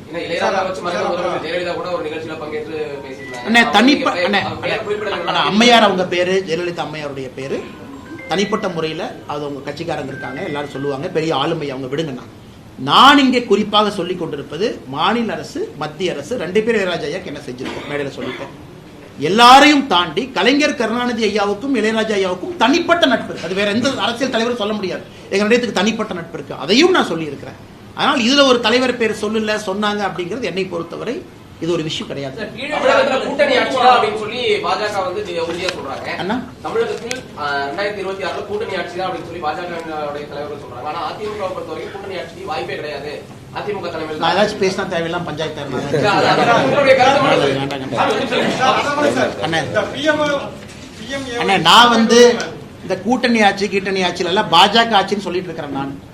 ஆனா இன்னைக்கு நம்முடைய கட்சியினுடைய தலைவர்கள் ஒரு முடிவு எடுத்திருக்கிறாங்க. முடிவுக்கு தொண்டனாக நாங்கள் கட்டுப்படுகின்றோம். அது எங்களுடைய தலைவர் நைனா அண்ணா இருக்கிறாங்க, அவங்க எல்லாம் சொல்லுவாங்கன்னா இதுக்குள்ள நான் போக விரும்பல. எனக்கு தனிப்பட்ட கருத்துக்கள் இருந்தாலும் என்னுடைய இதயத்துக்குள்ள இருக்கட்டும். வேற வரும்போது பேசுவேன். அண்ணா வரும்போது பாத்துக்கலாம் அண்ணா. இதுக்கு பதில் சொல்ற சரியான தலைவர் வரும்போது அவங்ககிட்ட கேளுங்க.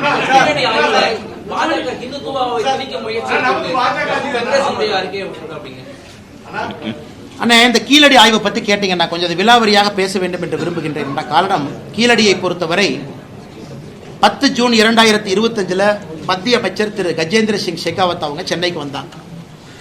அப்ப இந்த கீழடி ஆய்வை பற்றி ஆர்கியாலஜிஸ்ட் கே அமர்நாத் ராமகிருஷ்ணன் அவர்கள் ஒரு ஆய்வறிக்கை கொடுத்திருந்தாங்க. அதை பத்தி எல்லா மீடியாலையும் சர்ச்சை பண்றேன். இந்த ஆய்வறிக்கை வந்து 982 பேஜ் ஆய்வறிக்கை, கீழடி எக்ஸ்கவேஷன் ரிப்போர்ட். இது 2014, 15, 16 செஞ்ச எக்ஸ்கவேஷன் ரிப்போர்ட்டா கொடுத்திருக்கிறாங்க. இதுல மத்திய அரசுடைய பங்கு எங்கேன்னு மட்டும் நீங்க சொல்லுங்க, நான் உங்களுக்கு டேட்டா சொல்றேன். கீழடியில் நம்ம என்ன சொல்றோம்? நம்முடைய தமிழ் நாகரிகம், தொன்மையான நாகரிகத்தை பத்தி சொல்றோம். இதுவரை இந்தியாவில் புரிதல் என்னன்னா, ஹரப்பன் நாகரிகம் தான் தொன்மையானது. அங்கே இருந்து ஹரப்பன் அழிவு ஆரம்பிக்கும் பொழுது அங்கிருந்து பிரிஞ்சு ஈஸ்ட்ல போனாங்க, சவுத்துல வந்தாங்க, அங்கங்க போய் நாகரிகம் தோன்றியது என்பதுதான் இத்தனை நாள் நம்ம வைக்கக்கூடிய வாதம். கீழடியை பொறுத்தவரை நம்ம என்ன சொல்றோம் அப்படின்னா, இன்னைக்கு இது கிட்டத்தட்ட 5300 ஆண்டுகள் பழமையானதுன்னு ஒரு வாதத்தை வைக்கிறோம். 5300 இயர்ஸ். அப்ப ஹரப்பன் எத்தனை ஆண்டுகள் பழமையானது அப்படின்னு ஹரப்பா அதை எடுத்தீங்க அப்படின்னா, அவர்களும் கிட்டத்தட்ட அதே பழமையான ஒரு நாகரிகம் ஹரப்பன் சிவிலைசேஷன் கூட. ஏன்னா இன்னைக்கு ஹரப்பா நீங்க போனீங்கன்னா, அவங்க இன்னைக்கு இண்டஸ் வேலி நம்ம என்ன சொல்றோமோ 3300 பிசியிலிருந்து 1300 பிசி, அப்படின்னா 5500 ஆண்டுகள் இண்டஸ் வேலி சிவிலைசேஷன் பழமையானது. அதே கருத்தை நாம வைக்கிறோம். இண்டஸ் வேலி அழிந்த பிறகு நாம தோன்றல, அது நடந்த பொழுதே பேரலா இங்க நமக்கு நாகரிகம் இருந்துச்சுன்னு தான் நம்ம சொல்றோம். இன்னைக்கு இந்த ரிப்போர்ட்டை வந்து 3 அறிஞர்கள் குவெஸ்டின் பண்ணிருக்காங்க. நாம குவெஸ்டின் பண்ணலீங்கன்னா நல்லா புரிஞ்சுக்க. 3 அறிஞர்கள், அதான் மத்திய அரசு திரும்ப கேட்டிருக்காங்க. ஒன்று, யூனிவர்சிட்டி ஆஃப் கால்கட்டாவில் இருக்கக்கூடிய விஷ்ணு பிரியா பசக் என்கின்ற ப்ரொஃபசர் ஆர்கியாலஜிஸ்ட். அவங்க என்ன கேட்டிருக்காங்கன்னா, கீழடியை பொறுத்தவரை லேயரா நீங்க எடுத்திருக்கிறீங்க. ஒரு சார்கோல், அதாவது ஏதோ ஒரு காலத்துல அழிந்த ஒரு மரம் சார்கோலா மாறி இருக்கு. அந்த கார்பன் டேட்டிங் புளோரிடால் நீங்க பண்ணும் பொழுது அதற்கு ஒரு நேரம் கொடுத்திருக்கீங்க. அது எந்த லேயர்ல கிடைச்சது? அதே போல கீழடியில தமிழ் பிராமி ஸ்கிரிப்ட் இருக்கக்கூடிய பாட்ரி ஓடு, அது எங்க கிடைச்சது? நீங்க லேயரை கரெக்டா மார்க் பண்ணல. ஒரே லேயர்ல கிடைச்சதா தனித்தனி கிடைச்சதான் கிளாரிஃபை பண்ணுங்க. நியாயமான கேள்விதானே. பிரபோத் ஷிர்வல்கர் டெக்கான் காலேஜினுடைய ஆர்கியாலஜிஸ்ட், அவர் என்ன கேட்டிருக்காருன்னா, உங்க ரிப்போர்ட்ல அப்சல்யூட் டேட் பீரியட் நீங்க மென்ஷன் பண்ணல, அதையும் சரியா மென்ஷன் பண்ணுங்க. ஹர்ஷவர்தன் சித்தூர்காரர், நம்ம பார்டர் ரெவிடியன் யூனிவர்சிட்டியில் இருக்கார் ப்ரொஃபஸரா. அவர் என்ன கேட்டாருன்னா, 2 ஓட்டை வைத்துக்கொண்டு நீங்க சொல்லி இருக்கக்கூடிய நாட்களை சொல்ல முடியுமா? நமக்கு நிறைய ஐட்டம்ஸ் வேணும்ல, வெறும் 2 ஓடை வச்சு எப்படி சொல்லுவீங்க? நாகசாமி ஐயா, டாக்டர் ஆர் நாகசாமி ஐயா, அவர் என்ன சொல்றாங்கன்னா, இன்னைக்கு இந்த தமிழ் பிராமி ஸ்கிரிப்ட் இந்த ஓடை வச்சு நம்ம என்ன சொல்றோம்னா 6ஆம் நூற்றாண்டு, 6ஆம் சங்க இலக்கியத்தை பொறுத்தவரைக்கும் 6ஆம் நூற்றாண்டு கொண்டு போறோம். இத்தனை நாள் அது 3ஆம் நூற்றாண்டு இருந்துச்சு. அப்படின்னா ஒரே அடியா 300 BC பின்னாடி போறோம். அவர் கேட்கக்கூடிய கேள்வி என்ன, எந்த ஆதாரத்தின் அடிப்படையில் நாகசாமி ஐயா கேட்கிறாங்க, ஒரு சார்கோல் இருக்கு, 2 ஓடுகள் இருக்கு, இது 2 வச்சு மட்டும் எப்படி சொல்ல முடியும்? சொல்ல முடியாது, ஏத்துக்க முடியாது. PA கிருஷ்ணன், ஃபார்மர் பியூரோக்ராட், தமிழ்நாட்டை சார்ந்தவங்க, அவங்களும் இதே தான் ரேடியோ கார்பன் வச்சு அவர் கேள்வி கேட்கிறார். அதனால இன்னைக்கு தமிழக அரசு மத்திய அரசோடு வேண்டாத சண்டைக்கு போறதை விட, நாளைக்கு நாம கீழடியினுடைய ஆய்வறிக்கை உலகம் முழுவதுமே ஏற்றுக்கொள்ளப்பட வேண்டும். ஏதோ தமிழ்நாட்டில் திராவிட முன்னேற்ற கழகத்தினுடைய ஆட்சி ஒரு எலெக்ஷன் பிரச்சாரத்துக்காக சொல்றது இல்லைங்கன்னா, உலகத்துல ஒரு இடத்துல ஒரு டேட் மாறும் பொழுது உலகம் முழுவதும் அது திரும்ப செக் பண்ணுவாங்க, இது கரெக்டான நேரத்தில் சொல்லியிருக்காங்களா. ஏன்னா எவ்ரிதிங் இஸ் இன்டர்லிங்க். மத்திய அரசு கேட்கறது என்ன, 982 பேஜ்ல சில கிளாரிபிகேஷன் கொடுங்க. 3 ப்ரொஃபசர் கேள்வி கேட்டிருக்காங்க. ஏற்கனவே சொன்னது போல விஷ்ணு பிரியா பசக், பிரபோத் சிவரல்கர், ஹர்ஷவர்தன் கேள்விகளுக்கு பதில் கொடுங்க. நான் பதில கொடுக்க மாட்டேன் மாநில அரசு சொல்வது எப்படி நியாயமாகும்னா, நானும் பெருமைப்படுறேன். 5300, 400, 500 ஆண்டுகள் என்று சொன்னால் இங்க இருக்கக்கூடிய எல்லோரும் பெருமைப்படுறோம். அதுல எந்த மாற்று கருத்தும் இல்லை. உலகத்தினுடைய தொன்மையான மொழி தமிழ்னு சொல்றோம். அப்ப தொன்மையான கலாச்சாரம் இங்க தான் இருக்கு. அதை ப்ரூஃபோட தான் கேட்கிறோம். அதனால மத்திய அரசை பொறுத்தவரை நாளைக்கு ஒரிசா சொல்றாங்க, இல்ல நான் 2 ஓடு கண்டுபிடிச்சேன், இது 7500 வருஷங்கிறாங்க. கர்நாடகால சொல்றான், நான் தாயா ஃபர்ஸ்ட் வந்த தமிழுக்கு முன்னாடி, இது 8900 வருஷம். ஒரு மாநிலமே அவங்களுடைய அகலாராய்ச்சியில அவங்க ஒரு டேட்டை சொல்லும் பொழுது, ஆர்கியாலஜிக்கல் சர்வே ஆஃப் இந்தியா ஒரு ஸ்டாண்டர்டு பேட்டர்ன் வைக்கும் பொழுது எப்படி அது நார்த் வெர்சஸ் சவுத் ஆகும்? இங்க இருக்கக்கூடிய சில திராவிட சித்தாந்தவாதிகள் சொல்றாங்க, தமிழர் நாகரிகத்தை மறைப்பதற்காக மத்திய அரசு முயற்சி பண்றாங்க. எதுக்கு மறைக்கணும்? எதுக்கு மறைக்கணும்னு அந்த ரிப்போர்ட்டை ஸ்டடி பண்ணிட்டு 3 ப்ரொஃபசர் கேள்வி கேட்டிருக்காங்க. பதில் சொல்றது நம்ம கடமை இல்ல? அப்படித்தானே ஒரு பக்கம் ஆர்கியாலஜிக்கல் சர்வே ஆஃப் இந்தியா, இன்னொரு பக்கம் TNAD, தமிழ்நாடு ஆர்கியாலஜிக்கல் டிபார்ட்மெண்ட், 2 இருக்கு. அதனால என்னை பொறுத்தவரை மத்திய அரசு கேள்வி கேட்டாங்கன்னு சொல்றதை விட ஆர்கியாலஜிக்கல் சர்வே ஆஃப் இந்தியா கேள்வி கேட்டிருக்காங்க, அதுக்கு பதிலை கொடுப்பதற்கான முயற்சி இருக்கணுமோ தவிர, ஒரு மூத்த அமைச்சராக இருக்கக்கூடிய தங்கம் தென்னரசு அவர்களே ட்விட்டர் மூலமாக வசைப்பாடி மத்திய அரசை north versus south, Tamil versus Hindi அப்படிங்கிற வாதத்திற்கு எதற்காக போகணும்? அதான் கஜேந்திர சிங் ஷெகாவத் அவர்கள் காலையில தமிழ்ல ட்விட்டர் பக்கத்துல பதிவு பண்ணியிருக்காங்க. ஒரு ரிப்போர்ட்டை நீங்க கொடுக்குறீங்க, அது வேர்ல்டு வைட் ரிப்போர்ட்டா கொண்டு போகணும்னு விரும்புறோம், ஸ்டாண்டர்டை எதிர்பார்க்கிறோம், சில கேள்விகளை கேட்கிறோம், பதில சொல்றதை விட்டுட்டு எதற்காக நார்த் சவுத்னு பிரச்சனை ஆரம்பிக்கிறீங்கன்னு கஜேந்திர சிங் ஷெகாவத் அவர்கள் காலையில ட்வீட் பண்ணியிருக்கிறாங்க. அண்ணா பல்கலைக்கழக பெரிய நடராஜன் 50 லட்சம் அண்ணாமலை மன்னிப்பு கேட்கணும். இந்த மன்னிப்பு எல்லாம் கேட்க முடியாதுன்னா நான் சொல்றேன், நான் இருங்க. ஜந்தல் திட்டத்துல 6 மாசமா எல்லா வில்லேஜ்ல குடிய தோண்டி தண்ணி பைப் மாட்டிட்டாங்க சார். சரிங்க. தண்ணி வரல கேட்டது மோடி ஸ்கீம், ஆனா அவங்ககிட்ட போய் கேளுன்னு சொல்லி எல்லா கிராமம் சொல்லிட்டு இருக்காங்க சார். அண்ணா பத்தி கேள்றேன் நீங்க. சாரி அண்ணா, சாரி அண்ணா. எந்த ஏரியாங்கண்ணா தெரியாது? செட்டிபாளையம் எல்லா பக்கம் ப்ளூ கலர் பைப் மாட்டி பாக்ஸ் மாட்டிட்டு போயிருக்காங்க. கிட்டத்தட்ட 6-7 மாசம் ஆச்சு. பூரா ரோடு பூரா குழி தோண்டி போட்டாங்க. ஆனா அந்த பஞ்சாயத்துல கேட்கும்போது இதுக்கு எங்களுக்கு சம்மந்தம் இல்லைங்க, இது பிரைம் மினிஸ்டரோட ஸ்கீம், நீங்க அவங்கள போய் கேளுங்க அப்படின்னு சொன்னாங்க. இதே தண்ணி வரல, குழியும் மூடலைங்க. ரைட்டுங்கண்ணா. அண்ணா பதில் சொல்றேங்கண்ணா உங்களுக்கு. நான் கேட்க சொல்றேங்கண்ணா, சொல்றோம். 3 பதில் சொல்றேன், தெரியாம சொல்லக்கூடாது. ஜந்தல் திட்டத்துல ஸ்டடி பண்ணிட்டு எல்லா சொல்றேன். பக்கம் ப்ளூ கலர் பைப்னா எல்லா பக்கம் ஒரு பாக்ஸ் மாட்டிட்டாங்க. தண்ணி வருஞ்சு போட்டு குடி பூரா தோண்டி பைப் போட்டு போயிட்டாங்க. தண்ணி வரல, கரெக்ட். பட் அவங்க ஏன் பண்ணிருக்காங்கன்னு ஃபர்ஸ்ட் செக் பண்ணணும். கான்ட்ராக்டர் பிரச்சனையா, இல்லை அவங்க கொடுத்த சப் கான்ட்ராக்டர் கொடுத்த பிரச்சனையா, இல்லை அவங்க கொடுத்த டெபாசிட் பிரச்சனையா, ஸ்டடி பண்ணிட்டு சொல்லிருக்காங்க. தமிழக பாஜக தலைவராக அண்ணாமலை மாற்றப்பட்ட பிறகு அவரது ஆதரவாளர்கள் தனியா தான் செயல்பட்டு இருக்காங்க. குறிப்பா கோவை போட்டி நிகழ்ச்சி நடத்துறாங்க. அதே போல உங்களோட ஆதரவாளர்கள் சமூக ஊடகங்கள்ல அண்ணா ஏப்ரல் 12ஆம் தேதிக்கு பிறகு இது என்னுடைய 3வது பத்திரிகையாளர் சந்திப்பு. இதை கேட்கலாம், ஏன்னா பிரஸ்ஸை பார்க்கணும்? இதுக்காகத்தான் நான் பிரஸ்ஸை பார்க்கறது இல்லைங்க. அண்ணே இந்த கூட்டணி பத்தி என்ன, நமக்கு தேவையில்லாத வேலை, யாரோ பேசிட்டு நமக்கு என்ன, தலைவர் இருக்காங்க பேசிட்டோம். அண்ணா கடந்த 2 மாதத்துல 3வது முறையாக பத்திரிகை நண்பர்களை நான் சந்திச்சுக்கிட்டு இருக்கேன். 3வது முறை. நான் அதுக்கு மேலே எங்கேயுமே பார்க்கலீங்க, நீங்களே செக் பண்ணிக்கணும். காரணம் என்னை பொறுத்தவரை எல்லோருடைய அரசியல் வாழ்க்கையும் பூஜ்ஜியத்தில் தாங்க நான் முடியும். அது இயற்கையினுடைய நியதி. எல்லா பெரிய தலைவர்லேருந்து பாருங்க. ஏன்னா ஃபைனலாக பதவியெல்லாம் இல்லாமல் தோளில் துண்டை போட்டு வீட்டுக்கு போகணும். அப்படி தான் அரசியல்வாதியினுடைய வாழ்க்கை இருக்கணும். யாருமே ஹைலி எல்லாம் அரசியல் வாழ்க்கையை முடிக்க முடியாதுங்க. பதவி இல்லாமல் தான் போவீங்க. அது எல்லோருக்கும், தொண்டருக்கும் பொருந்தும், தலைவனுக்கும் பொருந்தும், எல்லோருக்கும் பொருந்தும். நான் அப்படித்தான் என்னுடைய அரசியல் வாழ்க்கையை பார்க்குறேன். யாருமே இங்கே பெர்மனன்ட் பவர்லாம் வரல. செகண்ட் குரூப்பிசம், லொட்டு லொசுக்கு அந்த பஞ்சாயத்துலாம் எங்கிட்ட கிடையவே கிடையாது. எல்லோரையும் ஒரே மாதிரி பார்க்கக்கூடிய ஆளுங்க. அதே நேரத்தில் நாம் வாழுகின்ற வாழ்க்கை என்பது 80 வயசு 90 வயசு அதுக்குள்ள நல்லது பண்ணிட்டு போகணும். பெர்மனண்டா நான் தான் உட்காந்துருப்பேன். இது ஏன் ஊரு, எம் சேரு. நான் பதவியில் இருக்கும் பொழுதே தலைவர் பதவியை வெங்காயம்னு சொன்னாங்க. ஏன்னா வெங்காயத்தை உரிக்க உரிக்க உரிக்க ஒன்றுமே இருக்காது. அது மாதிரி தான் லைஃப். அதனால் அன்பு நண்பருக்கு எல்லோருக்கும் நான் சொல்லிக் கொள்வது, இந்த சமூக வலைதளத்தில் சண்டை போடாது. அதெல்லாம் வெட்டி வேலை, அதில் எந்த பிரயோஜனம் இல்லை. உங்களுடைய தனிப்பட்ட கருத்துக்களை பதிவு பண்ணுங்க, நோ ப்ராப்ளம். கட்சியின் சார்பாக என்னுடைய அன்பான வேண்டுகோள், சண்டை போடுறேன், அதை பண்ணுறேன், இதை பண்ணுறேன், அதெல்லாம் நீங்கள் அதில் போகாதீங்க. உண்மையை சொல்ல வேண்டும் என்றால் நானே சமூக வலைதளத்தில் இல்லை. என்னோட செல்ஃபோன் எடுத்து பாருங்க, எங்கே ட்விட்டராக வச்சிருக்கேன், எதுவுமே இல்லை. தேவைன்னா ட்வீட் போட்டு வெளியே வந்துடுறேன். ட்வீட் எதுக்கு? உங்களுக்கு செய்தி சொல்லணும். அதை போய் படித்து அதுக்கு 2 கமெண்ட்டை போட்டு அதுக்கு ஒரு கமெண்ட் போடுறாங்க. எதுக்கு? அதெல்லாம் தேவையில்லாத வேலை. நிம்மதியாக உங்கள் வாழ்க்கையை வாழுங்க. அரசியல் மாற்றம் ஒரு நாள் அது நடந்தே தீரும் தமிழகத்தில். அது யாராலும் தடுக்க முடியாதுங்க. அந்த நாளுக்காக காத்திருக்கும். இடையில இது நடக்கும், அது நடக்கும். அதனால என்னுடைய ஆதரவாளர்ல யாரும் இல்லைங்கண்ணா, எல்லாரும் நண்பர்கள். ஆதரவாளர் என்ன பெரிய தலைவனா? எல்லோரும் ஈக்குவல் தான். நாளைக்கு என் பதவியில் ஒருத்தர் வந்து உட்காருவாங்க. அப்படிலாம் கிடையாதுங்கன்னா எல்லோரும் நம்முடைய நண்பர்கள், நம்முடைய தலைவர்கள். தனிப்பட்ட முறையில் ஆக்டிவ் பாலிடிக்ஸ் டெய்லி பண்ணுங்க. இன்னைக்கு அது தேவையில்லை. நிறைய தலைவர்கள் இருக்கிறாங்க, புது டீம் இருக்கிறாங்க, அவங்களாம் நிம்மதியாக சிறப்பாக செயல்பட்டு கொண்டிருக்கிறார்கள். எல்லா இடத்துலையும் நாமே இருக்கணும், எல்லாத்துலையும் நம்ம முகம் இருக்கணும், டெய்லி போய் ப்ரெஸ்ஸை பார்க்கணும், டெய்லி கருத்து சொல்லணும், தேவையில்லை. தலைவர்கள் இருக்கிறாங்க, சொல்கிறாங்க. இது போன்ற ஒரு வேலை கொடுக்கும் பொழுது மட்டும் ஸ்பெசிஃபிக்காக உங்களை பார்த்துட்டு போகிறேன். அதனால் தயவு செஞ்சு என்னையும் ஒரு குரூப்புக்குள்ள சேர்த்திடாதீங்க. நான் எல்லா குரூப்ல இருந்து வெளியே இருக்கிற ஆளு.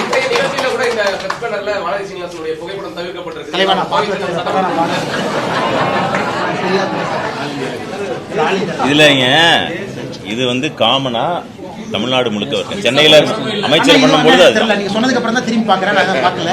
ஆனா இது வந்து ஆல் இந்தியா புரோட்டோகால் ஃபாலோ பண்ணிருப்பாங்க. அதாவது என்ன பண்ணிருப்பாங்கன்னா, ஒரு நட்டாஜி இருக்கிறாங்க, முருகன்ஜி இருக்கிறாங்க, நம்ம தலைவர் ஆல் இந்தியா புரோட்டோகால்னால அந்த அண்ணா இந்த பிரஸ் மீட் நான் பண்றேன், நான் இருக்கேன் சார். இந்த பிரஸ் மீட் முடிச்சதுக்கு அப்புறம் நான் இருக்கேன் சார். ஒரு நிமிஷம். அப்படியே நான் தேசிய தலைவர், அவங்க விமென்ஸ் விங்கினுடைய தேசிய தலைவர் தான் அண்ணா. அவங்க மகளிர் அணி நிகழ்ச்சியில போட்டுக்கலாம். எனக்கு தெரியும் இது ஆல் இந்தியா வந்து இது ஒரு மோடிஜியினுடைய 11 ஆண்டுகள் பிரஸ் மீட்டுங்கண்ணா. மோடிஜியினுடைய 11 ஆண்டுகள் கட்சி நிகழ்ச்சிக்கு நாங்க தான் நடத்துறோம். ஆமா, நாங்க நடத்துறோம். என்னை தேவையில்லாம அந்த ஒம்பல மாட்டிருக்காதீங்க. என்னை அந்த பிரஸ் மீட்டுக்கு வர சொன்னாங்க. என் போட்டோ போட்டிருக்கதை இப்பதான் திரும்பி பாக்குறேன். அதனால அந்த போட்டோ பஞ்சாயத்துல இருந்து வெளியே வந்துருவோம். அக்கா என் வானத்தேக்க நெஞ்சில் இருக்கும்போது எதுக்கு நான் பின்னாடி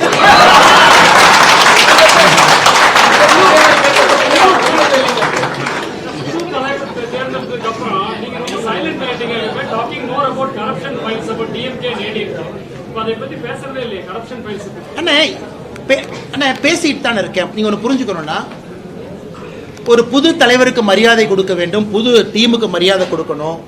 நம்ம எங்க தேவையோ அங்கே மட்டும் பேசணும். எல்லா நாளும் எதுக்கு வந்து பேசணுங்கண்ணா? இது அகில இந்திய தலைவர் கோயம்புத்தூர்ல இந்த பிரஸ் மீட்டை நடத்தணும்னு சொன்னதுக்கு நான் வந்திருக்கேங்கண்ணா. அவ்வளவுதான். நாளைக்கு நயினார் என்ன இதை செய்யணும், நான் செய்ய போறேன். மற்றபடி இப்ப நீங்க கேட்டீங்க அண்ணா யூனிவர்சிட்டின்னு கேட்டீங்க. அண்ணா யூனிவர்சிட்டியுடைய தீர்ப்புக்காக காத்திருந்தேன். தீர்ப்பு முடிக்கட்டும் பேசுவோன்னு. இன்னைக்கு அண்ணா ஒரு கேள்வி கேட்டீங்க, பதில் சொல்றேன். ரெடியா வச்சுக்கோங்கண்ணா, பதில் சொல்றேன். அதனால என்னை பொறுத்தவரை எங்க பேசுறோமா டெய்லி அதை பேசிட்டு இருந்தா அர்த்தம் இருக்காதுல்லங்க. இல்ல நீங்க தான் சொன்னீங்க கோயம்புத்தூர்ல தான் அந்த கரப்ஷன் ஃபைல்ஸ் உங்க முன்னாடி தான் நான் ரிலீஸ் பண்ண போறேன்னு சொன்னீங்க. நீங்க பதவியில இருந்து அண்ணா நல்லா புரிஞ்சுக்கண்ணா. இந்த 2 கட்சிகளும் எங்கேயும் போக போறது இல்லை. பிஜேபி எங்கேயும் போக போறது இல்லை. 40 வயசு தான். 40 வருஷம் அரசியல் பண்ணுவேன். தமிழ்நாட்டில் அரசியல் மாற்றங்களை தெளிவா இருக்கேன். ஊழலை ஒழிக்கிறவங்க தெளிவா இருக்கேன். அப்பப்ப ஒரு ரிவர்ஸ் கியர் தேவைப்படுது, அப்பப்ப பாஸ் தேவைப்படுது. எல்லாமே தன்னிச்சையாக நான் செயல்பட்டேன் அப்படின்னா அப்புறம் நானும் ஒரு குரூப்புல சேர்ந்துக்க வேணாம். இன்னைக்கு நான் தொண்டனா இருக்கேன். தொண்டனுடைய அழகு என்னவோ அதை மட்டும் நான் ஃபாலோ பண்றேன். கட்சியினுடைய தன்மை எனக்கு புரிஞ்சிருக்கேன். எந்த நேரத்தில் எதை கையில் எடுக்கணுமோ அந்த சூழ்நிலைக்கு கையில் எடுக்கிறோம். இன்னைக்கு என்ன பேசணுமோ அதை பேசுறேன்.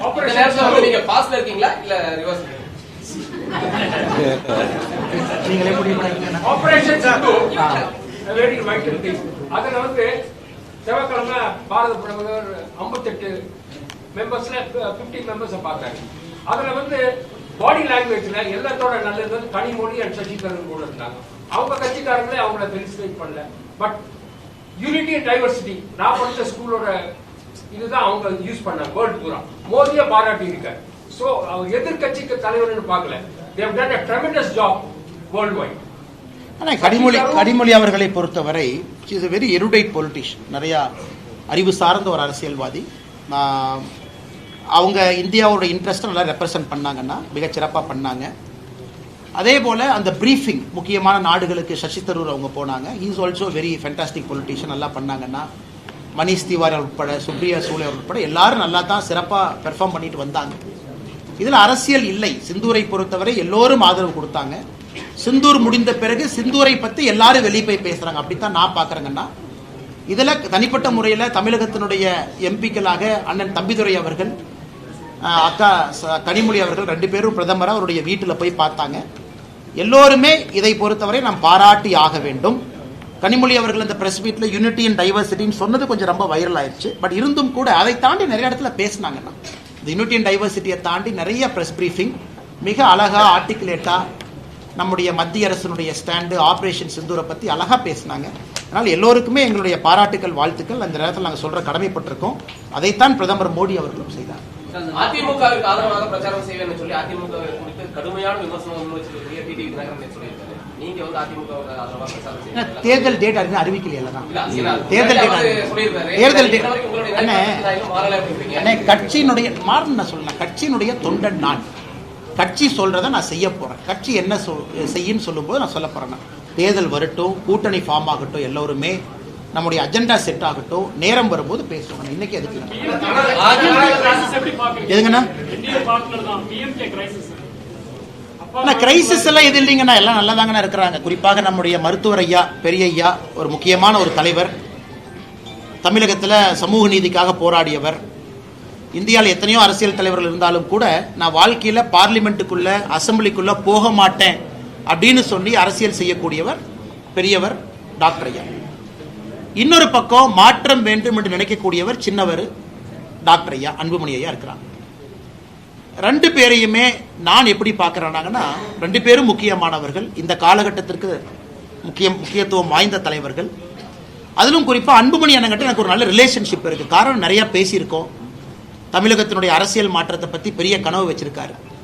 அதனால் இது ஒரு இடத்துல சின்ன மனது வலி இருந்தாலும் கூட இது எல்லாமே செட்டில் ஆயிரும். இது ஒரு பெரிய இஷ்யூ இருக்காது. அப்பா பையன் 2 பேரும் மிக விரைவாக ஒரே நேர்கோட்டுக்கு வந்து விடுவார்கள் என்கின்ற நம்பிக்கை எனக்கு இருக்கு. காரணம் ஒரு வலிமையான இயக்கம், அது 2 பேரும் வலிமையான தலைவர்கள். அதனால் இது மற்றவங்கெல்லாம் பார்க்குற மாதிரி இது ஒரு பெரிய இஷ்யூவை நான் பார்க்கலீங்கன்னா இது சப்சைட் ஆகிருங்கிறது என்னுடைய கருத்து. டாக்டர் ஐயா மீடியேட் பண்ணலின்னு சொல்லிட்டாரு. திருமாவளவன் என்ன சொல்ற இருக்கிறதா, டாக்டர் ஐயா சொல்ற இருக்கிறதா? தமிழக அரசு வந்து ஜாதி சான்றிதழ்ல ஹிந்துன்ற பேரை வந்து நீக்கி இருக்கிறதா சொல்லி ஆன்லைன்ல ஜாதி சான்றிதழ்ல வந்து ஹிந்துன்ற பேரை வந்து நீக்கி இருக்கிறதா. ஆனால் இது ஒரு கான்ட்ரவர்சி நேற்று வந்துச்சு. பட் அவங்க கிளாரிஃபிகேஷன் இல்லைன்னு சொன்னாங்க இல்லைங்களா? பட் அது எல்லாத்தையும் ஏதாவது அந்த மாதிரி இருக்குன்னு தான் சொல்றாங்க. தமிழக அரசு இல்லைன்னு ஒரு கிளாரிஃபிகேஷன் கொடுத்தாங்க. ஆனால் ஆன்லைனில் ஹிந்துங்கிற வார்த்தை இல்லை, அது வந்து கிளரிக்கல் எரர்ங்கிறாங்க. ஆனால் என்னை பொறுத்தவரை இது நீக்க முடியாதுங்கன்னா காரணம் தமிழக அரசுக்கு அந்த பவர்ஸ் கிடையாதுங்கண்ணா. இந்த சென்சஸ் அது எல்லாமே மத்திய அரசினுடைய கட்டுப்பாட்டில் இருக்கக்கூடிய விஷயங்கள், வார்த்தைகள்லாம் அவங்க மாற்ற முடியாது. அதனால் எனக்கு தெரிந்து தமிழக அரசு செய்வதற்கான சாத்தியக்கூறுகளே இல்லை. அது மிஸ்டேக்காக மட்டும்தான் இருந்திருக்கும்.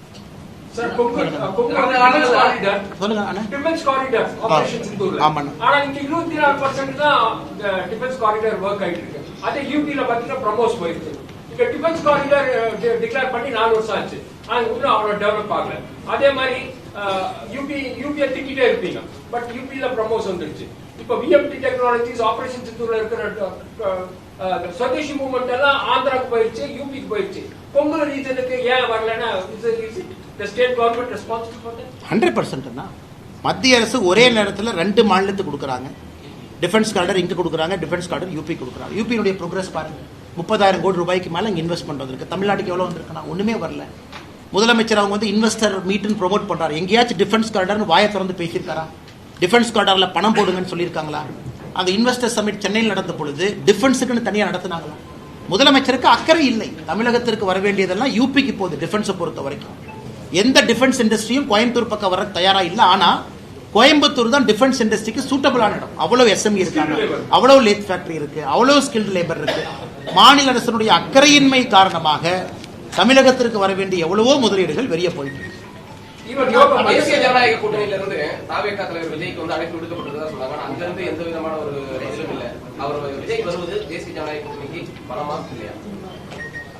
இது விஜய்கிட்ட தாங்க நான் கேட்கணும். எங்கிட்ட கேட்டேன் எப்படிங்கன்னா, பொறுத்த வரைக்கும் அவர் வர்றது வந்து அண்ணே, ஒரு கூட்டணி வந்து ரெண்டு வகையில் இருக்குண்ணே. பொருந்துகின்ற கூட்டணி, பொருந்தா கூட்டணி ரெண்டு இருக்கு. ஒரு சாம்பார் தூக்கி போடு, அதுக்குள்ள ரசத்தை ஊத்து, அதுக்குள்ள ஒரு 2 மோர் மிளகாய் அள்ளி போடு, அதுக்குள்ள 2 மிளகாய் கிள்ளி போடு, எல்லாத்தையும் போய் கிச்சடி பண்ணிட்டு மக்கள்கிட்ட சாப்பிடுங்கன்னா மக்கள் சாப்பிட மாட்டாங்க. அதனால் என்னை பொறுத்தவரை நம்முடைய தேசிய ஜனநாயக கூட்டணி தமிழகத்தில் இன்னைக்கு அதிமுக பாஜக அமைகின்ற கூட்டணி ஒரு பொருந்துகின்ற கூட்டணியாக அமையும் என்கின்ற நம்பிக்கை இருக்கு. வருகின்ற காலத்தில் பொருந்துகின்ற கூட்டணியாக இதுல வந்து ஐடியாலஜிக்கலி ரொம்ப தூரம் இருக்கிறவங்க அவங்க எல்லாத்தையும் உள்ள கொண்டு வந்து போட்டோம் அப்படின்னாங்கன்னா, அதான் நான் ஏற்கனவே ஒரு பிரஸ் மீட்ல சொன்னா சில பேர் தவறா கூட புரிஞ்சுக்கிட்டாங்க.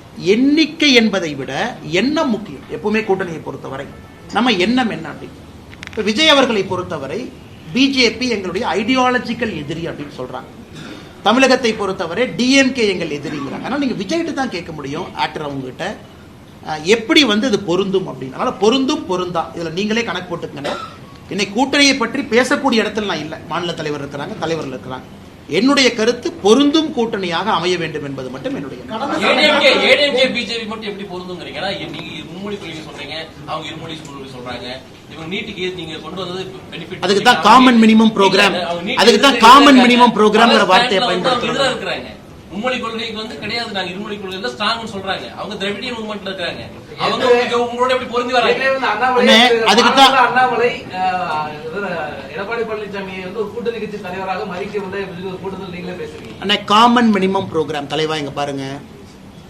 எனக்கும் அமித்ஷாஜி அவர்களுக்கும் அவருடைய இல்லத்துல என்ன பேச்சுவார்த்தை நடந்தது அப்படிங்கிறது எனக்குள்ள, அது பத்திரிகையாளர் சந்திப்பில் நான் பேசக்கூடாது.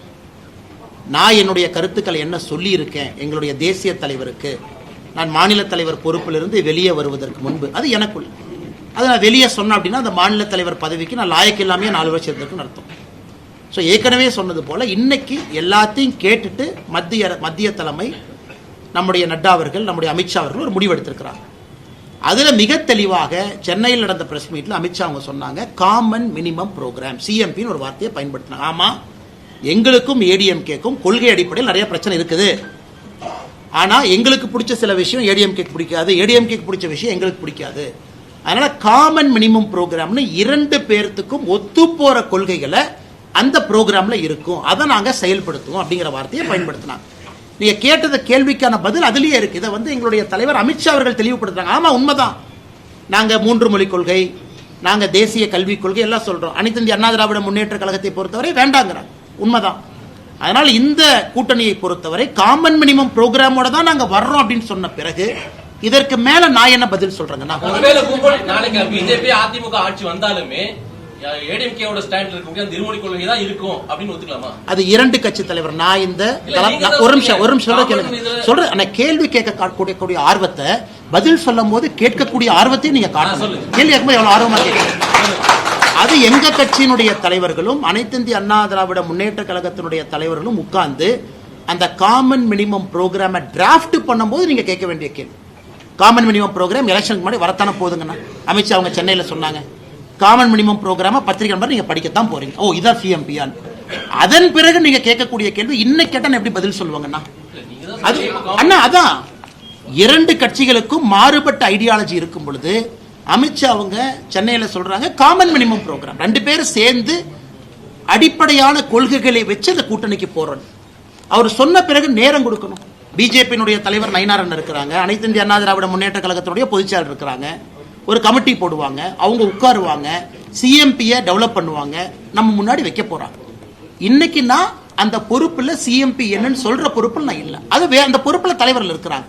அது வரும் பொழுது நீங்க கேள்வி கேட்டா நியாயமான கேள்வி. அண்ணே, இதே இருக்கு, இது உங்களுக்கு ஆல்ரெடி ஒன்று சிஎம்பியில போட்டிருக்கீங்க, ஆனா நீங்க 2 பேரும் சண்டை போட்டுட்டீங்களே, உங்களுக்கு கேட்கறதுக்கு எல்லா உரிமையும் இருக்கு. இதே கேள்வியை இன்னும் கொஞ்ச நாள் கழிச்சு கேளுங்கன்னு தான் நான் சொல்றேன். இன்னைக்கு நான் எப்படி பதில் சொல்லுவேன்னு தான் நான் சொல்றேன். வந்துட்டாங்க. ஒரே நிமிஷம். கடந்த சில தினங்களுக்கு முன்னாடி ஆர்எஸ் பாரதி வந்து ஒரு பேட்டி கொடுத்துறாரு, மேடையில் பேசுறாரு. அதுல வந்து மோடிஜி 8 முறை தமிழ்நாட்டுக்கு வர்றாரு. இப்ப அமித்ஷா வந்து என்ன பண்ண முடியும் அப்படின்னு கேட்கிறாரு. அது ஒரு தொடர்ச்சியா ஒரு இது 14 முறை மோடிஜி தமிழ்நாட்டுக்கு வந்து மோடி வந்து என்னத்தை பார்த்தாரு, எப்படி நாங்க தானே ஜெயிச்சோம்.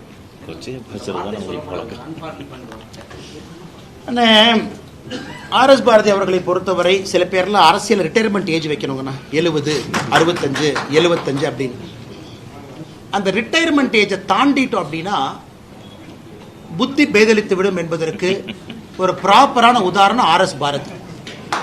அதாவது ஏஜெல்லாம் தாண்டி இன்னும் அறிவாலயத்தினுடைய கொத்தடிமையாக, நான் அதுக்கு பதில் சொல்லணும் கரெக்டாக கேட்டீங்க, அறிவாலயத்தினுடைய வாசல்ல ஒரு வயசு என்னங்கண்ணா, என் வயசு என்ன, என் வயசுக்கு ஆர்எஸ் பாரதி பற்றி நல்லா பேசவே கூடாது. ஆனால் அவர் பேசக்கூடிய வார்த்தை நான் கோயம்புத்தூரை பார்த்தேன், அந்த பப்ளிக் மீட்டிங் முடிச்சுட்டு ப்ரெஸ் மீட்டில் அவ்வளவு தரம் தாழ்ந்த வார்த்தைகளை பயன்படுத்துகிறார். இதுக்கு தான் டங் கண்ட்ரோல் இல்லை, நாவடுக்கம் இல்லை. அவங்கெல்லாம் அந்த ரிட்டையர்மெண்ட் ஏஜ் வந்தோடனே வீட்டுக்கு கிளம்பி போயிடும். அதனால தான் நம்முடைய சம்பிரதாயத்தில் சொல்லுவோம் வானப்பிரஸ்தம்னு சொல்லுவோம். வனப்பிரஸ்தம், அதாவது காட்டுக்கு போயிருப்ப எல்லாத்தையும் விட்டுட்டு தொடர்ந்து அரசியல் இருந்தால் வரக்கூடிய பிரச்சனைகள் தான். அதனால அவர் கேட்ட அந்த கேள்விகளுக்கெல்லாம் பதில் சொல்லி நான் கொச்சைப்படுத்த விரும்பலைங்கண்ணா. முருகன் மாநாடு சரிங்க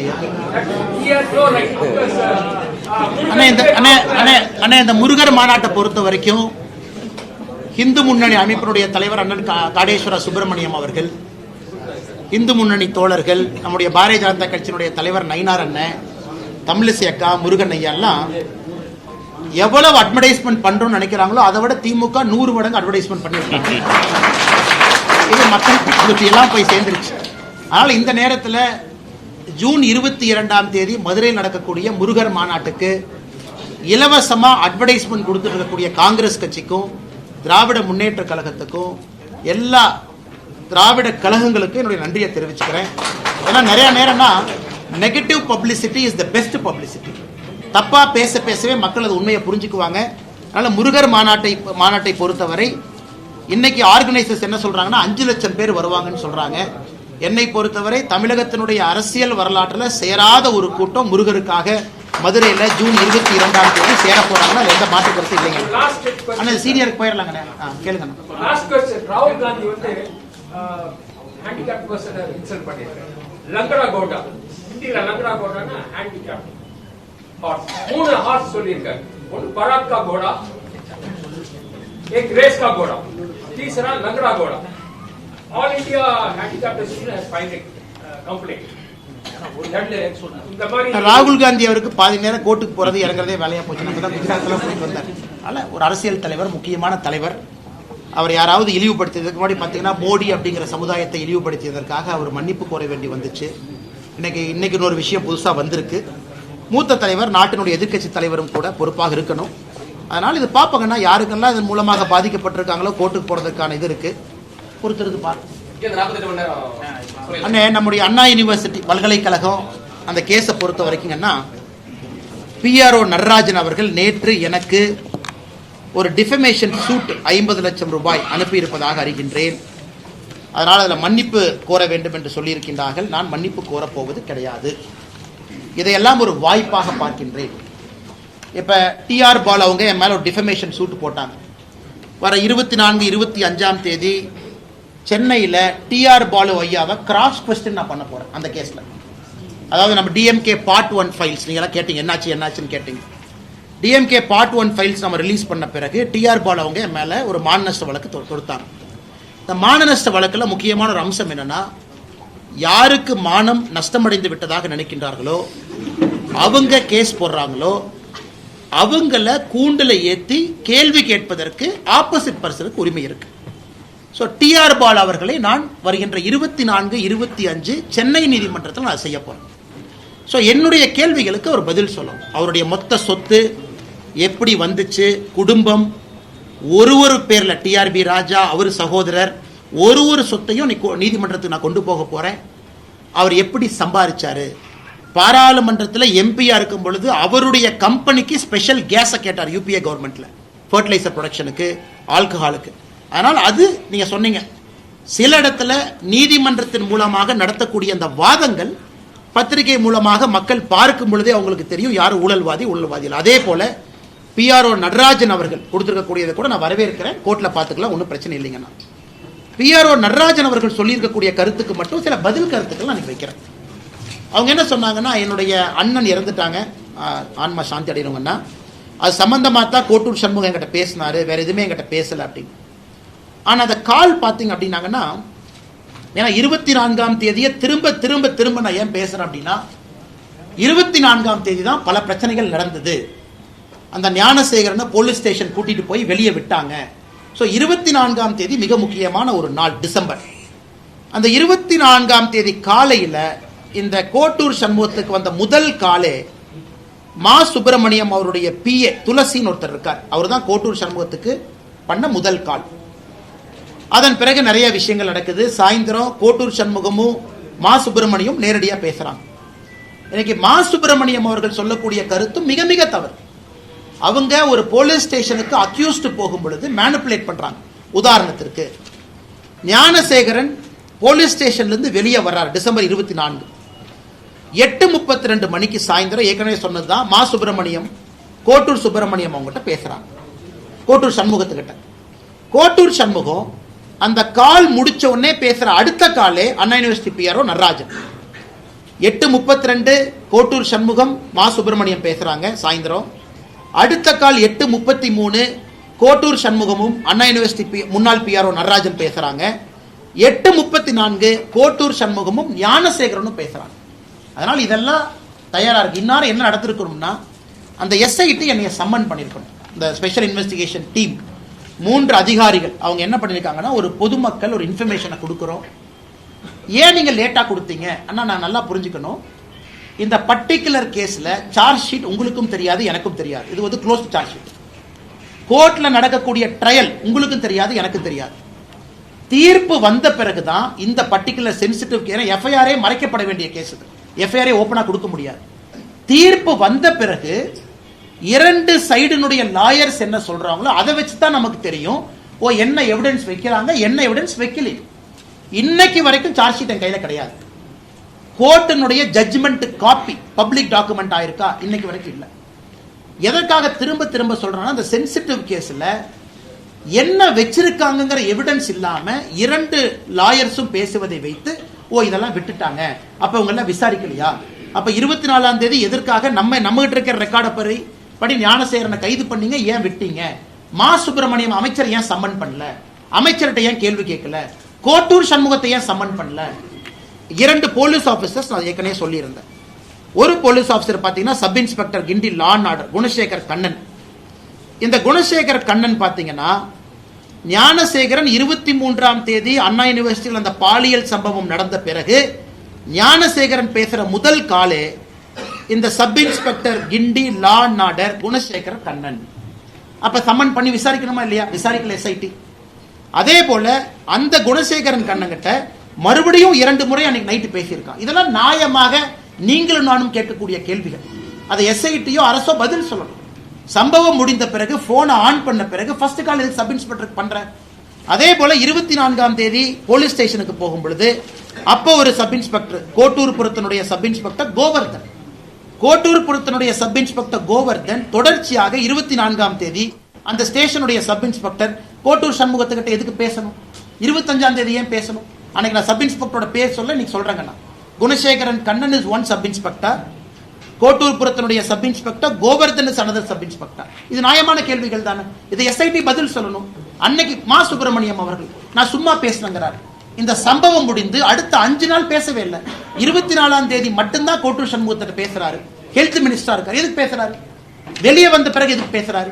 24ஆம் தேதி காலையில் ஒரு பிஏ துளசி கோட்டூர் சண்முகத்தில் எதுக்கு பேசணும். நம்ம எல்லாத்துக்குமே 25ஆம் தேதி தான் தெரியும் நான் சம்பவம் நடந்திருக்கு. 24ஆம் தேதி போலீஸ் அவங்களை பிக் பண்ணும் பொழுது எதற்காக இவ்வளவு உரையாடல் நடக்கணும். இதைத்தான் தொடர்ச்சியா வைக்கிறோம். இன்னைக்கு அண்ணா யூனிவர்சிட்டி முன்னாள் பிஆர் நடராஜன் சொல்றாரு, இல்ல எங்க அண்ணன் இறந்ததுக்காக பேசுனாங்கன்னா அதை ஏத்துக்கவே முடியாதுங்க. அண்ணன் இறந்திருக்கலாம், ஆனா பேட்டர்ன் ஆஃப் கால்ஸ், அண்ணா யூனிவர்சிட்டியில் அவருக்கு இருக்கக்கூடிய ஆளுமை, வெளியே வந்த பிறகு கூட அண்ணா யூனிவர்சிட்டியினுடைய கேட் கண்ட்ரோல், அதெல்லாம் கோர்ட்டுக்கு அவர் போகட்டும், கோர்ட்ல கேள்வி. இன்னைக்கு நிலைமை எப்படி ஆகி போச்சுனாங்கன்னா, பல விஷயங்கள் இன்னைக்கு அவங்க டிஃபமேஷன் சூட் போட்ட பிறகுதான் கோர்ட்டில் கேள்வி மூலமாக வெளியே கொண்டு வர வேண்டிய கடமை நமக்கு இருக்கு. அதனால நான் வரவேற்கிறேங்கன்னா, இன்னைக்கு அதே நேரத்தில் அந்த சகோதரி அண்ணா யூனிவர்சிட்டி சகோதரியினுடைய லாயர் அவரை கண்டுபிடித்து எங்கிட்ட இருக்கக்கூடிய டாக்குமெண்ட்லாம் அவர்கிட்ட கொடுத்து அவர் அப்பீல் போக சொல்றதுக்கான வேலைகளையும் நான் இறங்கி இருக்கிறேன். அதாவது அண்ணா யூனிவர்சிட்டி இந்த பாலியல் குற்றத்தில் விக்டிமாக இருக்கக்கூடிய சகோதரியினுடைய லாயர் அவர் சொன்னார், எனக்கும் சமாதானம் இல்லை, நான் அடுத்து போகணும் அப்படின்னு. அதனால நம்மகிட்ட இருக்கக்கூடிய எவிடன்ஸ் எல்லாம் கொடுத்து நீங்க போங்க, இதை வச்சு இன்னும் போங்க, வேற சிபிஐ கேளுங்க. சிபிஐ வந்து முழுதாக இதை செக் பண்ணட்டும், யாரையாச்சும் விட்டுருக்காங்களா, கோட்டை விட்டுருக்காங்களா. இன்னொன்னு நான் சொல்றேன், நான் இன்னைக்கு பத்திரிகை நண்பர்கிட்ட சொல்றேன், நான் எஸ்ஐடியை சேலஞ்ச் பண்றேங்கண்ணா.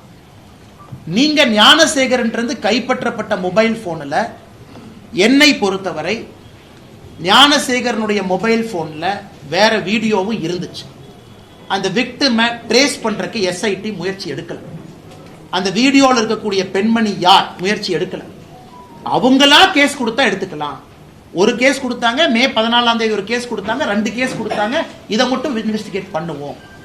ஞானசேகரனுடைய மொபைல் போன் தமிழ்நாட்டினுடைய ஃபொரன்சிக் லேபுக்கு போயிட்டு வந்த பிறகு அந்த போன்ல வேற வீடியோஸ் இருந்துச்சு. அப்ப எஸ்ஐடி முயற்சி எடுத்து அந்த பெண் யார் அப்படிங்கிற ட்ரேஸ் பண்ணி அவங்க கிட்ட கம்ப்ளைண்ட் வாங்க வேண்டிய பொறுப்பு எஸ்ஐடிக்கு இருக்கு. அதை செய்யல. அதனால எஸ்ஐடி என்னைய சம்மன் பண்ணிட்டு நான் பேசுறேன், ஐ எம் ரெடி. எப்படி சொன்னீங்க, எஸ்ஐடி அதிகாரி சம்மன் பண்ணிட்டு நான் எஸ்ஐடி ஆஃபீஸுக்கு போறேன். இந்த அடிப்படையில் சொன்னேன். அந்த வீடியோவை ஏன் நீங்க வந்து ஃபாலோ அப் பண்ணி அவங்ககிட்ட ஒரு கம்ப்ளைண்ட் வாங்கல, அதையே மறைச்சிங்க. அதனால எஸ்ஐடி இந்த பிரச்சனையை பொறுத்தவரை, கோர்ட்டை பொறுத்த வரைக்கும் கோர்ட்டுக்கிட்ட நீங்க கொடுக்குற எவிடன்ஸ் வச்சு தான் கோர்ட்டு பேசுவாங்க. கோர்ட்டுக்கு எல்லா எவிடன்ஸும் கொடுக்க மாட்டாங்க. கோர்ட்டுக்கிட்ட 24 சிடிஆர் கோர்ட்டுக்கு எப்படி தெரியுங்கன்னா, கோர்ட்டுக்கு எப்படி தெரியும் 24 வந்து ஞானசேகரனை கைது பண்ணி நைட்டு விட்டாங்கன்னு கோர்ட்டுக்கு எப்படி தெரியும்?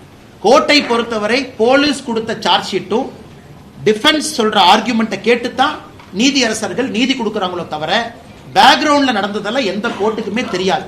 அதனால் நீதிமன்ற அவமதிப்பு இந்த டிராமால எங்கிட்ட பண்ணக்கூடாது. யாரோ பார்த்த கவர்மெண்ட் லாயர் வந்து யாராச்சும் எதிர்த்து பேசினா நீதிமன்ற தொடருங்க, நீதிமன்ற எப்படி நீதிமன்ற அவமதிப்பு போடுவீங்க? நீங்க கோர்ட்டுக்கு கொடுத்த சார்ஜ் ஷீட் கோர்ட் ஆர்கியூ பண்ணுது. நீங்க சார்ஜ் ஷீட்லயே பல ஓட்டைகள் இருக்கு. சார்ஜ் ஷீட்ல பல விஷயங்கள் சேர்த்தவே இல்லை. யாராவது துணை போய் இருக்கக்கூடிய சப் இன்ஸ்பெக்டர் ஏன் அரெஸ்ட் பண்ணல? இத்தனை பேர் மொபைல் போன்ல பேசுறாங்க, ஏன் மினிஸ்டர் சம்மன் பண்ணி கேட்கல? இன்னைக்கு நான் மா சுப்பிரமணியன் குற்றவாளி நான் சொல்லிங்க. மா சுப்பிரமணியம் அவர்கள் 24ஆம் தேதி, 23ஆம் தேதி, 25ஆம் தேதி சம்பவத்திற்கு தொடர்பு இருக்கு. நீங்க ஏன் கேட்கல? பதில் சொல்ல வேண்டியது அவருடைய கடமை. அவருடைய பிஏக்கு என்ன வேலை? கோட்டூர் சண்முகத்திட்ட பேசணும். கோட்டூர் சண்முகத்துக்கு என்ன வேலை? மாசுகிட்ட ஃபர்ஸ்ட் கால் பேசுவேன், 2வது கால் வந்து பிஆர்ஓ நடராஜன் பேசுவேன், 3வது கால் ஞானசேகரன் பேசுவேன். 3மே அடுத்தடுத்த கால். இதையெல்லாம் நியாயமான அடிப்படையில் நாங்கள் கேட்கின்றோம். அதனால் நிச்சயமாக இந்த கேஸ் சிபிஐக்கு போகணும். சார்ஜ் ஷீட் எங்களுக்கு கிடைக்கல. இது வந்து ஒரு சீக்ரெட்டிவ் ப்ராசஸ். இது எஃப்ஐஆர் கூட சீக்ரெட்டாக தான் வச்சிருந்தாங்க, லீக் ஆயிருச்சு. அதனால் தொடர்ந்து இந்த போராட்டம் இருக்கும். வேறு யாரு டிஃபமேஷன் சூட் போட்டாலும் தயவு செஞ்சு போடுங்க, அதெல்லாம் பார்த்துக்கலாம், ஒன்றும் பிரச்சனை இல்லை. அதனால் அந்த பாதிக்கப்பட்ட சகோதரியினுடைய லாயர் அவங்க கிட்ட அந்த டாக்குமெண்ட்டை கொடுத்து அவர் அப்பீல் பண்ண சொல்றதுக்கான வேலைகள்ல தனிப்பட்ட முறையில் நான் இறங்கி இருக்கின்றேன்.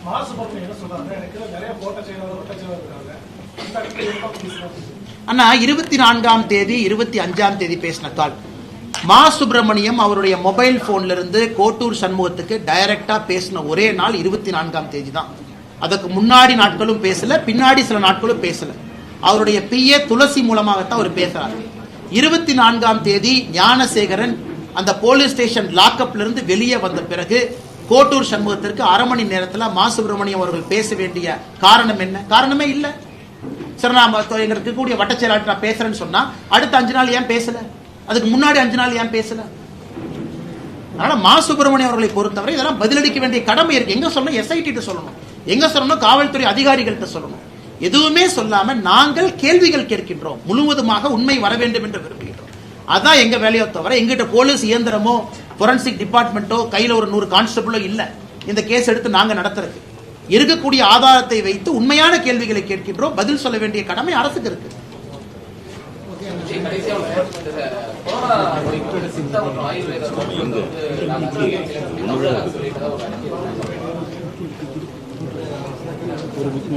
எனக்கு தெரியாது, கேட்டு சொல்றேன்.